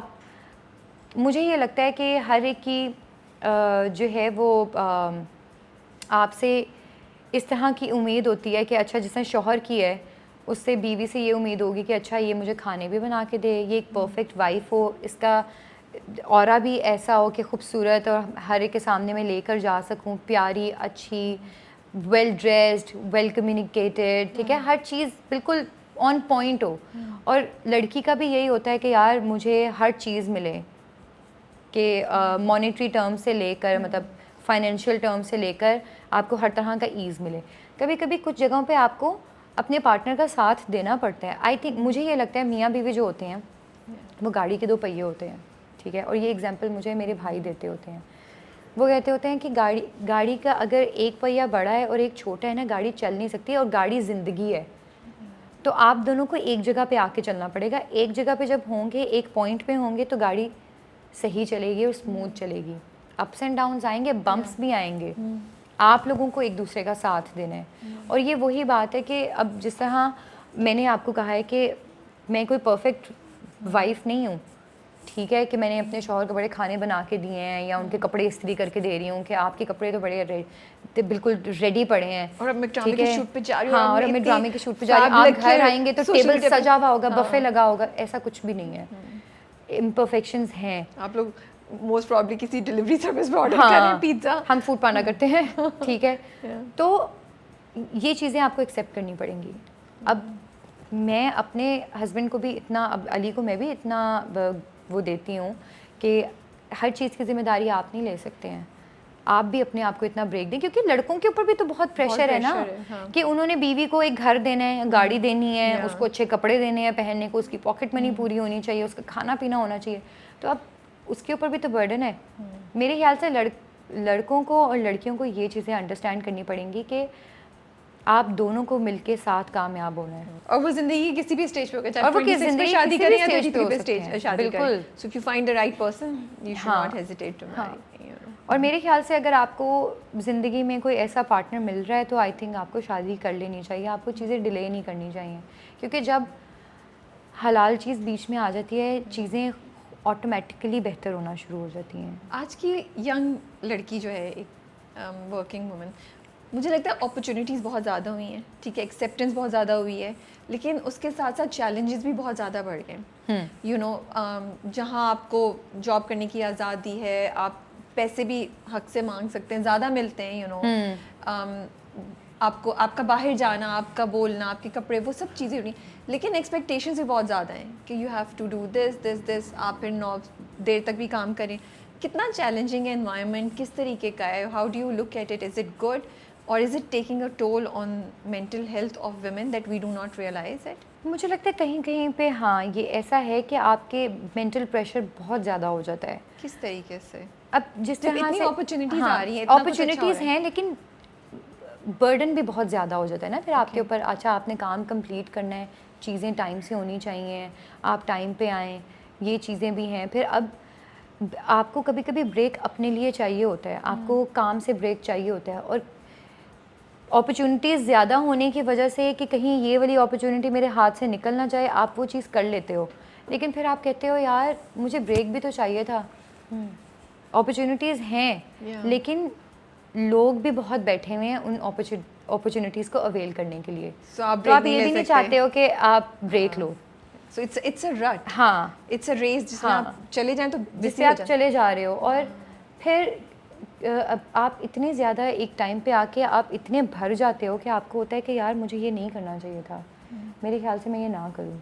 बट वो बहुत देर बाद आपको रियलाइज हाँ, होता है। फिर आपको वो चीज़ बाद में रियलाइज़ होती है कि उस टाइम पे ये होता है कि बीच में मेरा एक ऐसा फेज़ गुजरा है जिसमें मुझे ये लग रहा था कि मुझे नहीं करना चाहिए था, ये प्रोजेक्ट नहीं करना चाहिए था, Because क्योंकि everything was too मुझे much. टाइम नहीं मिल रहा है, दिस इज़ टू मच, ठीक है। और फिर उसके बाद मैं ज़रा नमाज़ें पढ़ना शुरू की, ज़रा उनको रूटीन में लेके आई नमाज़ों को, अपना दिल हल्का किया, अल्लाह ताला के साथ बातें करना शुरू की कि आप मुझे रास्ता दिखाएं, मैं सही कर रही हूँ, मैं सही रास्ते पे जा रही हूँ, मैं क्या करूँ, मैं अपने आप को टाइम नहीं दे पा रही हूँ। फिर वही होता है कि जब आप अल्लाह ताला से मदद मांगते हो ना, फिर अल्लाह ताला आपको रास्ते दिखाने लग जाते हैं। बस फिर आहिस्ता आहिस्ता चीज़ें खुद ब खुद ही दोबारा वापस अपनी लाइन पे आ गई। मतलब और मैं इतनी ज़्यादा फ्रस्ट्रेट हो गई थी कि मैं सेट पर जाके भी ना किसी से बात नहीं कर रही थी। घर पे आके मैं हेरा से लड़ रही थी, अरसलान से लड़ रही थी, क्योंकि मेरे लिए तो वही फैमिली है, मैं उनके साथ रहती हूँ, ठीक है। और मेरी अली से बात नहीं हो रही थी, मैं अवॉइड कर रही थी बात करना, मैं बस लेटी रहती, मुझे ये होता था बस मैं लेटी रहूँ, मैं कुछ ना करूँ। It was too overwhelming. हाँ, तो ये चीज़ें हो जाती हैं। आई थिंक कहीं ना कहीं लड़कियों के ऊपर इतना प्रेशर, इतना बर्डन आ जाता है।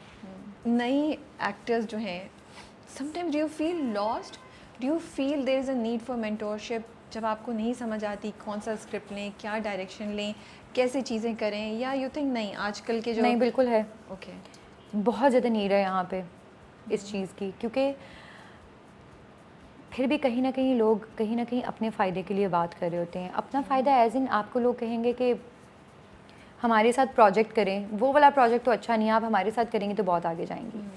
अब आप फंसे होते हो उस चीज़ में कि यार अच्छा ये काम भी अच्छा है तो फिर मैं उस काम को कैसे छोड़ूं। लेकिन अगर आपने हमारे साथ काम करना है तो आपको वो वाला प्रोजेक्ट छोड़ना पड़ेगा, आपको ये वाला टाइम हमें देना पड़ेगा। तो बहुत सारी जगहों पर मुझे ये लगता है कि किसी एक ऐसे बंदे को होना चाहिए जिसके साथ मैं अपनी बात शेयर कर सकूं कि यार मुझे ये वाला प्रोजेक्ट करना चाहिए, ये वाला छोड़ना चाहिए, या ये स्क्रिप्ट मेरे लिए अच्छी है, ये स्क्रिप्ट मेरे लिए अच्छी नहीं है। जो आपको सही एडवाइस दे, अनफिल्टर्ड, जो आपको सही एडवाइस दे। अब यहाँ पे कोई ऐसा बंदा नहीं है जो आपको सही एडवाइस देगा। फॉर एग्जाम्पल, मैं अगर किसी डायरेक्टर के साथ मेरी बहुत अच्छी दोस्ती है, अगर मैं उनसे बात करती हूँ इस बारे में, तो वो डेफिनेटली वो कहेंगे कि यार मैं जो तुम्हें प्रोजेक्ट दे रहा हूँ ना वो बहुत अच्छा है, उसको करो। तो यहाँ पे कोई ऐसा बंदा नहीं है जो आपको एक्चुअल अच्छी एडवाइस दे दे कि नहीं ये वाला काम तुम्हें करना चाहिए और ये वाला नहीं करना चाहिए। How do you take criticism on your work या reviews on your work? Is it difficult, is it easy? कभी कुछ कमेंट्स आए हैं ऐसे जिसको पढ़ के अच्छा, मैं क्रिटिसिज्म को ना बड़े लाइटली लेती हूँ, क्योंकि मुझे पता है कि ये होगा। एक दफ़ा मुझे किसी ने बड़ा ही बुरा सा कमेंट किया था, वो मैं बताऊंगी नहीं, रिपीट नहीं करना चाहती हूँ, और वो मेरे बारे में नहीं था। मैं अपने ऊपर क्रिटिसिज्म जो है ना वो बर्दाश्त कर लेती हूँ, वो औजा के ऊपर था। ओह, तो वो चीज़ मेरे से बर्दाश्त नहीं होती। वो टाइम ऐसा था कि मुझे था कि मैं इंडस्ट्री छोड़ रही हूँ, इंस्टाग्राम छोड़ दूँगी, सोशल मीडिया छोड़ दूँगी। मतलब हमने ये चीज़ें सुनी हैं कि social media can be very toxic at some times, ठीक है। उस दिन मैंने एक्सपीरियंस किया था और मैं ऐसे पॉइंट पे आ गई थी कि मुझे समझ नहीं आ रहा था कि मैं अपना वो एग्रेशन किसके ऊपर निकालूं, और मैं रोने लग गई कि कल को खुदा ना खास्ता अगर मेरी बेटी को कुछ हो गया मैं इन लोगों को छोड़ूंगी नहीं। और फिर मुझे अली ने समझाना शुरू किया है ना, ये चीज़ें होंगी, कोई बात नहीं। जहाँ 10 लोग हैं ना आपके लिए, आपके फेवर में बोलने के लिए, वहाँ एक बंदा ऐसा ज़रूर होगा जो अगेंस्ट होगा, जो कोई गंदी सी बात। और इन चीज़ों को दिल पे नहीं लेते हैं।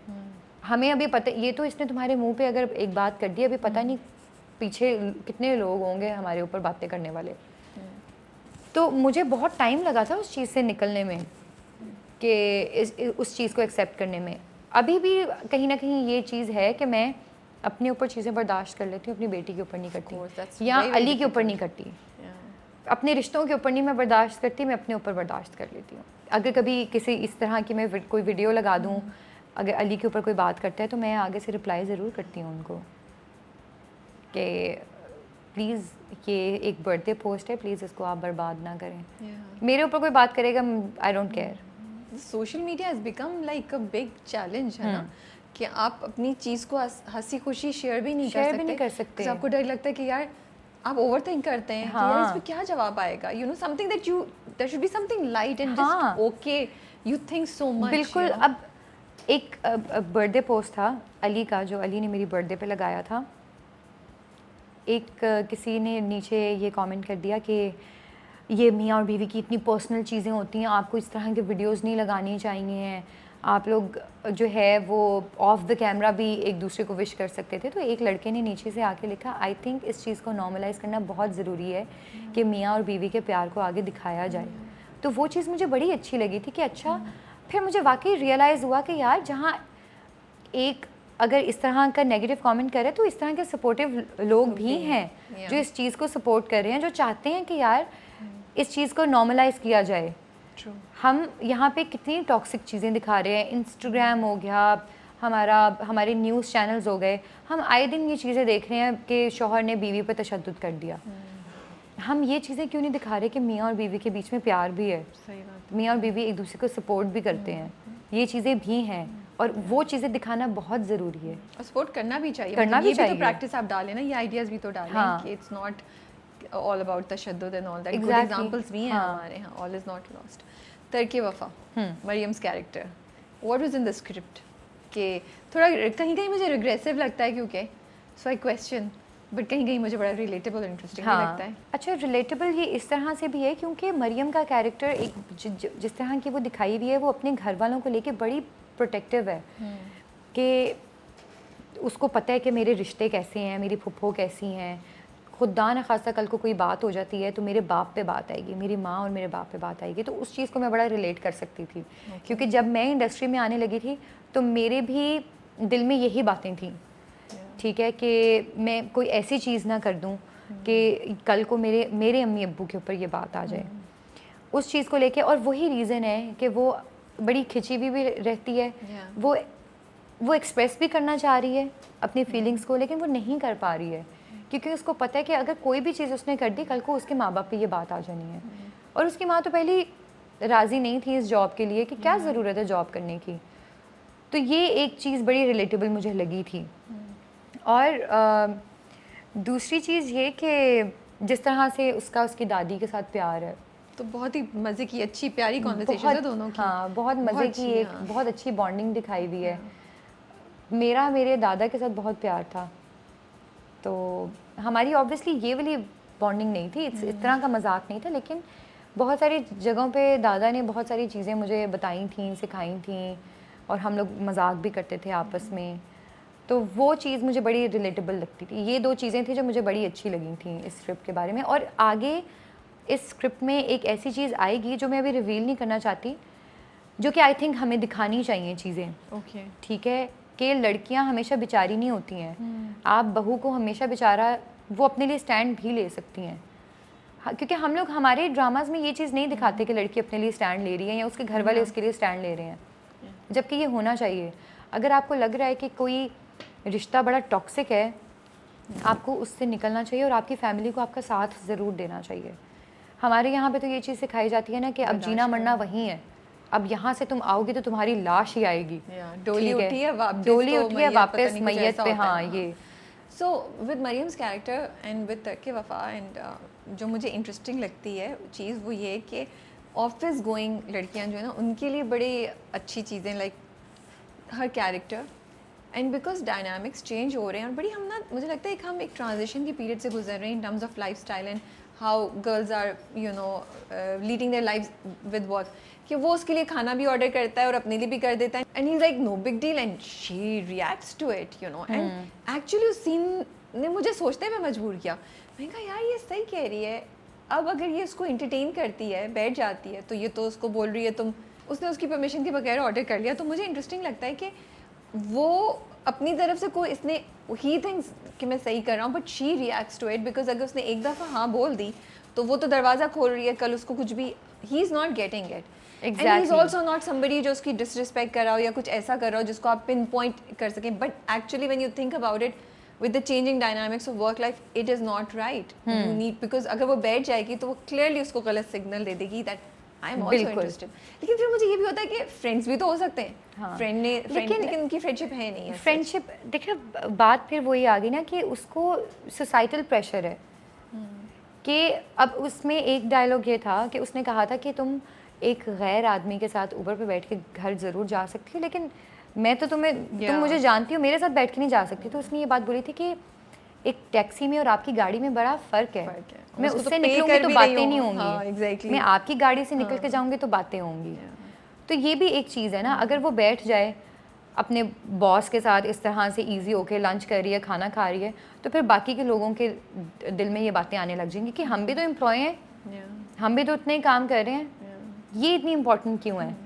फिर उस पे उसके बात सारी उसके कैरेक्टर पे आ जाती है, तो वो अपने उस इमेज को, अपने कैरेक्टर को, अपने माँ बाप के इमेज को बचा के संभाल के रखना चाह रही है, इस वजह से वो शायद इतना वो करती है। मुझे तो अच्छा लग रहा है मरियम का कैरेक्टर, आई लाइक वो छत पे भी जब बुला के जो उनकी बात हुई है ना कि वो इतना सेंसिटिव और रोंदू रो रहा है and she like there is nothing between. मैंने आपको पहले ही कहा था कि नहीं है ये चीज़, मना हो गया, इनकार हो गया, बस खत्म, जो भी है, आई डोंट लाइक थोड़ी सी कंफ्यूजन भी है, but I like her character in the way that she is clear about things. अब वो जो सोसाइटल प्रेशर या घर का जो भी है, but it's a good example for girls to see कि यार when you work you have to be responsible, because Exactly. आप आगे आने वाली नस्लों के लिए दरवाज़ा या तो बंद कर रहे हैं या अच्छे से खोल रहे हैं, बिकॉज दिस विल डिटर्मिन कि what is the impression of a working woman. Sadly this is the sad reality. हम उसको चेंज नहीं कर सकते. नहीं चेंज कर नहीं सकते. कर और ये सकते. बात बिल्कुल सच है कि आप जिस तरह से जा रहे हो आप दूसरों के लिए भी वही इमेज लेके जा रहे हो.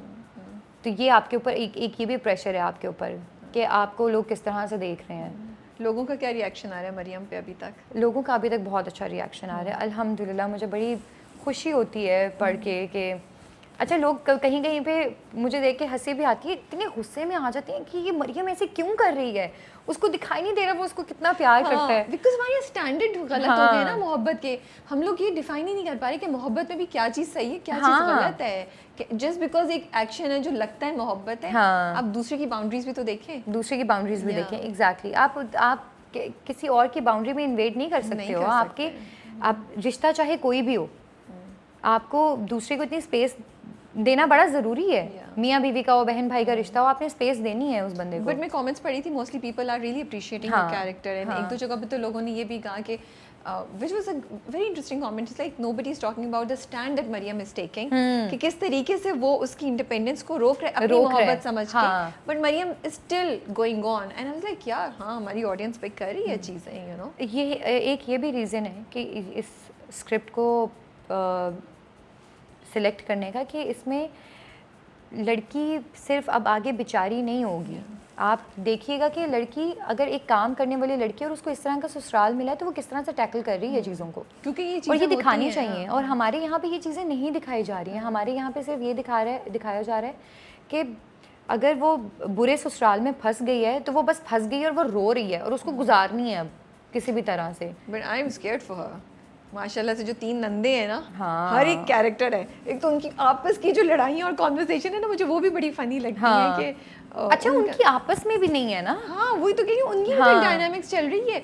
एंड इसलिए थोड़ा मैं उनकी सुन रही होती हूँ, वो एक दूसरे पे भी अटैक कर रही है, एक दूसरे के ऊपर भी वो लगी हुई है. अब तो खैर उनको इत्तेहाद करना पड़ेगा टू डील विद मरियम.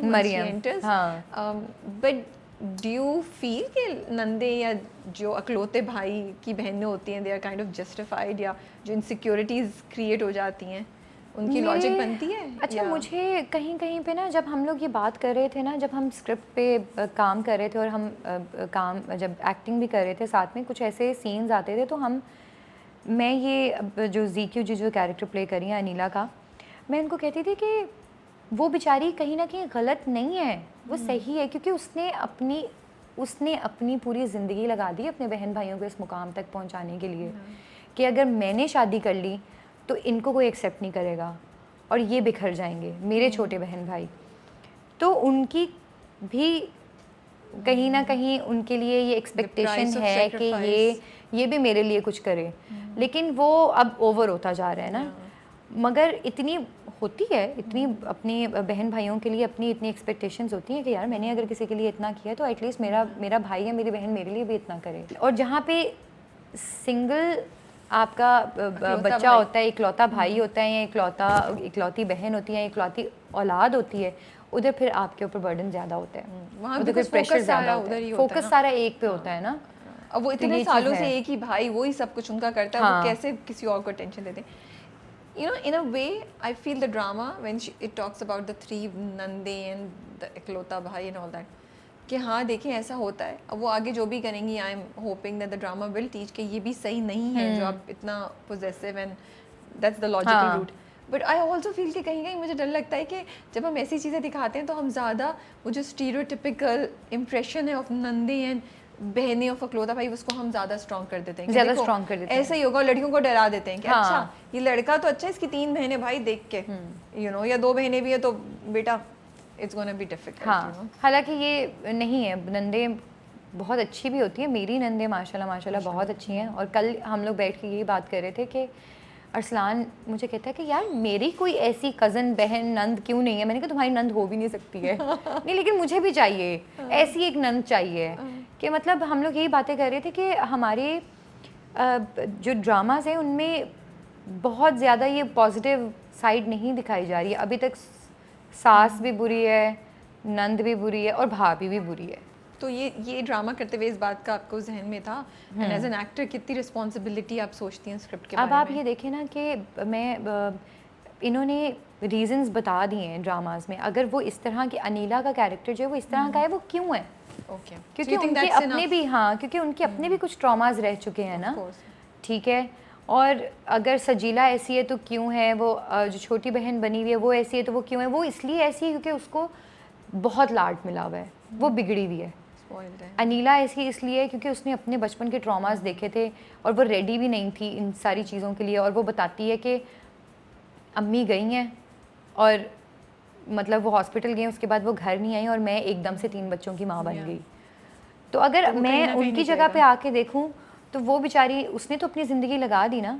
आप एक माँ, आप सिंगल पेरेंट फॉर एग्जांपल देख लो, जिसकी सेपरेशन हो गई या हस्बैंड नहीं रहे और वो एक बच्चे को पाल रही हैं या 3 बच्चों को पाल रही हैं, उनके लिए कितना मुश्किल होता है, कितने सारे चैलेंजेस होते हैं। अकेले लेके चलना, और आपका शौहर भी नहीं है, आपके सर पे बाप नहीं है, भाई नहीं है, आप नहीं करना है सब। तो वो भी तो चीज़ें हैं। डू यू फील कि लड़का अच्छा हो लेकिन घर वालों के बारे में आपको सस्पिशन हो या नहीं इतने अच्छे वाइब्स आ रहे हो, you should still go ahead with it? It's always a very tricky question. हाँ, ये बड़ा ट्रिकी क्वेश्चन है, लेकिन मुझे, अच्छा, सबका पॉइंट ऑफ व्यू अलग हो सकता है। मुझे ये लगता है कि वाकई में शौहर का अच्छा होना बहुत ज़रूरी है, क्योंकि जहाँ पे लड़का अच्छा होगा वो हर जगह आके आपके लिए स्टैंड लेगा। आपके घर में, मतलब उसके घर में आपकी जगह बनानी उसने है। जैसे मेरे घर में मेरे शौहर के लिए जगह मैं बनाऊंगी, मैं जो बातें जाके बताऊंगी और मैं जिस तरह का इमेज दिखाऊंगी उनका, वही इमेज लेके मेरे घर वाले चलेंगे।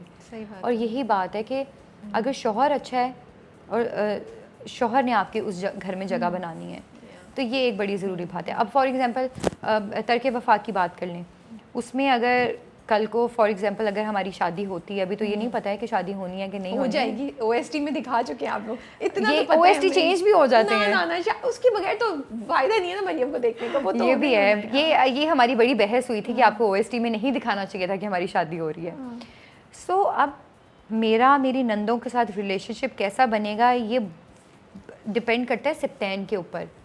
वो अगर उसकी बहनें उसको कुछ कह रही हैं और वो आके उसी तरह से वो चीज़ मुझे कन्वे करता है या रिएक्ट करता है उस तरह से मेरे साथ, तो फिर हमारे बीच में प्रॉब्लम्स आएंगी। अब ये उसके ऊपर है वो चीज़ों को किस तरह से हैंडल करे। बहुत सारी जगह ऐसी होती हैं जो शौहर होता है उसने चीज़ों का फ़िल्टर रखना होता है, ठीक है, वो नहीं आके बताती हैं, पर्दा रखना होता है।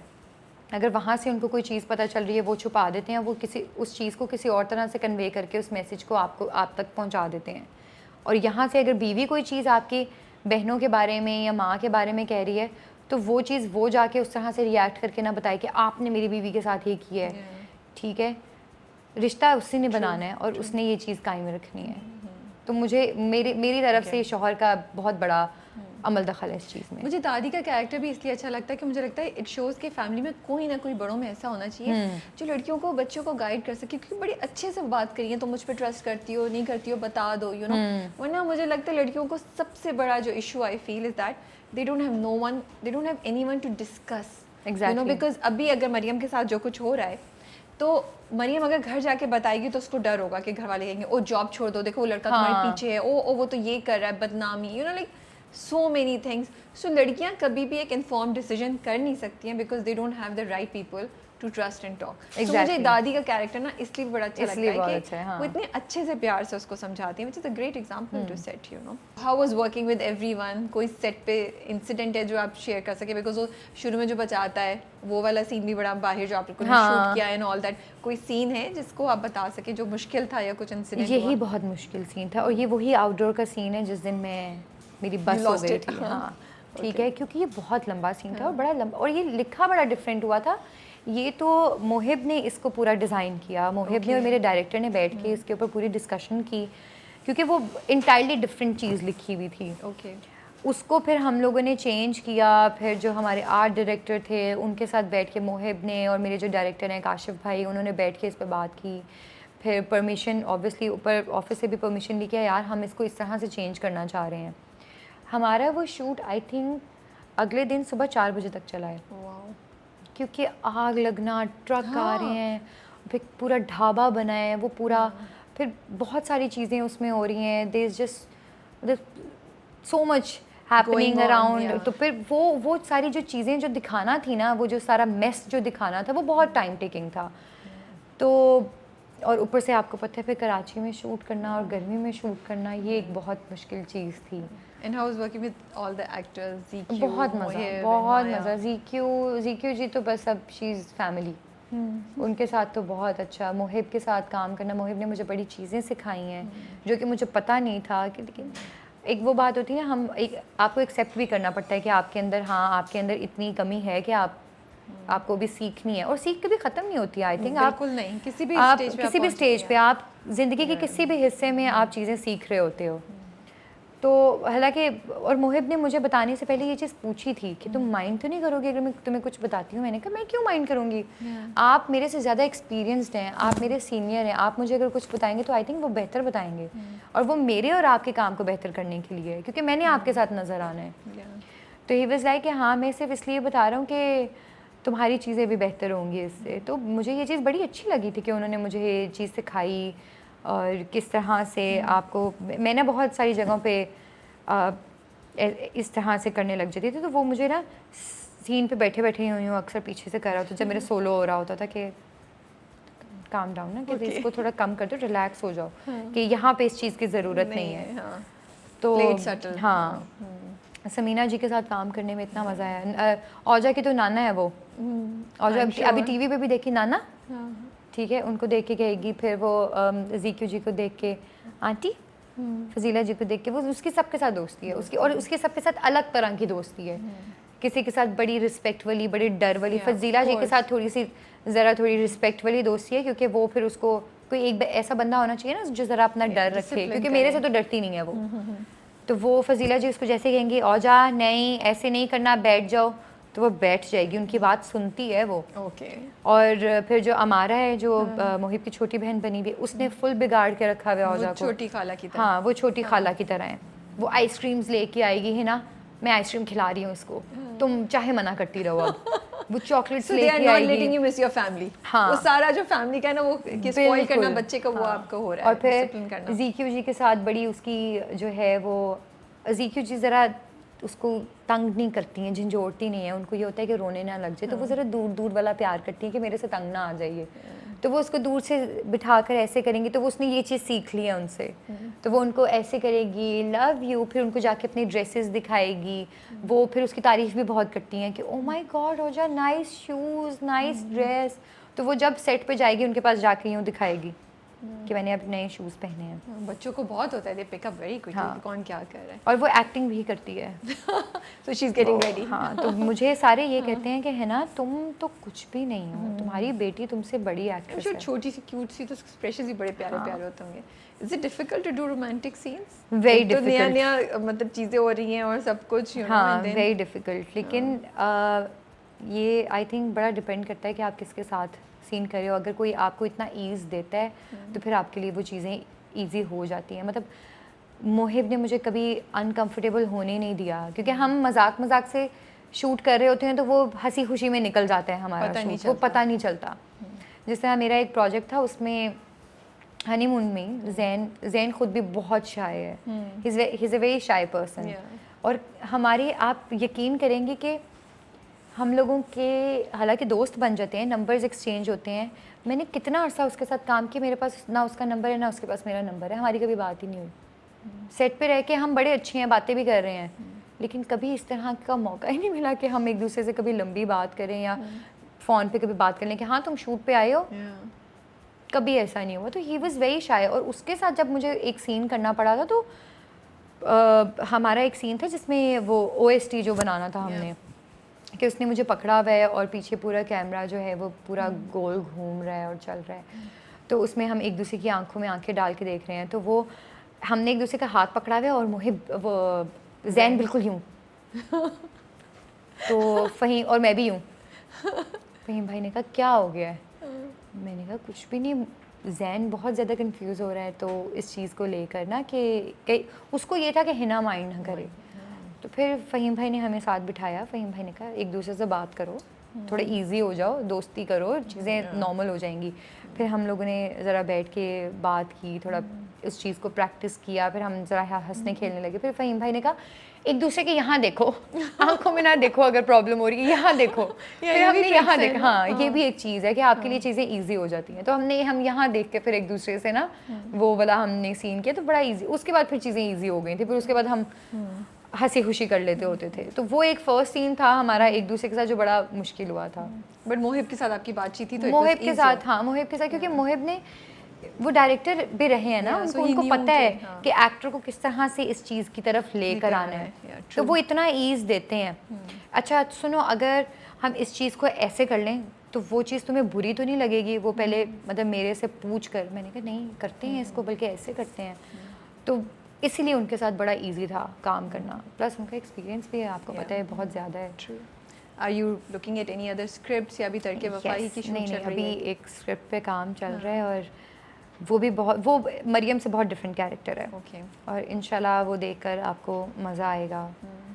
तो लेट्स सी, अभी मैं उसके बारे में थोड़ा नहीं बता सकती हूँ, बट इंशाल्लाह very soon. Thank you so much for your time, है ना। It was Thank you so lovely much. talking to you. Such a great conversation, माशाल्लाह। Thank you so much for having me. And और मैंने मेरे ख्याल से कुछ ज़्यादा ही आपका टाइम ले लिया, मैंने बहुत लंबी बातें की हैं। I'm so glad that you shared so many things, and I just wish कि जो लोग सुन रहे हैं, उनको अच्छा लगे, उनको मज़ा आए। मुझे तो लगता है बड़ी अच्छी आज हमने बात की। It's important to talk about these things, Exactly. and guide, not guide, but show that ये चीज़ें भी हो रही हैं, and also the challenges that आजकल की लड़कियाँ face कर रही हैं। आई थिंक सबसे बड़ी चीज़ जो थी जिसके लिए मैं बात करना चाहती थी वो ये थी कि शादी के बाद, बच्चे के बाद काम करना किस तरह का है। लोगों के लिए ये चीज़ ऑब्वियसली अभी उतनी एक्सेप्टेबल नहीं है कि बच्चे के साथ आप काम कर रहे हो। तो मेरे ख्याल से उन लड़कियों को जो डर था कि अगर हम शादी करेंगे हम इंडस्ट्री में नहीं आएंगे, या हम बच्चा कर लेंगे तो हम इंडस्ट्री में नहीं आगे बढ़ सकेंगे, वो डर थोड़ा पीछे हो जाएगा। आपको अगर पैशन है, इस काम का शौक़ है, तो आप डेफिनेटली आगे आ सकते हैं। ये अब आपके ऊपर है कि आपने चीज़ों को लेकर किस तरह से चलना है, कितना आप में, हाँ कितनी आप में हिम्मत है। हालांकि मुझे लगता नहीं था मेरे में इतनी हिम्मत है कि मैं ये कर सकूँगी, बट अल्लाह ताला ने साथ दिया है। Thank you so much for your time. Thank you, and we wish you all the best for your future projects. Thank you so much. See you very soon. इंशाल्लाह। Take care. अल्लाह हाफिज़। Thank you. अल्लाह हाफिज़।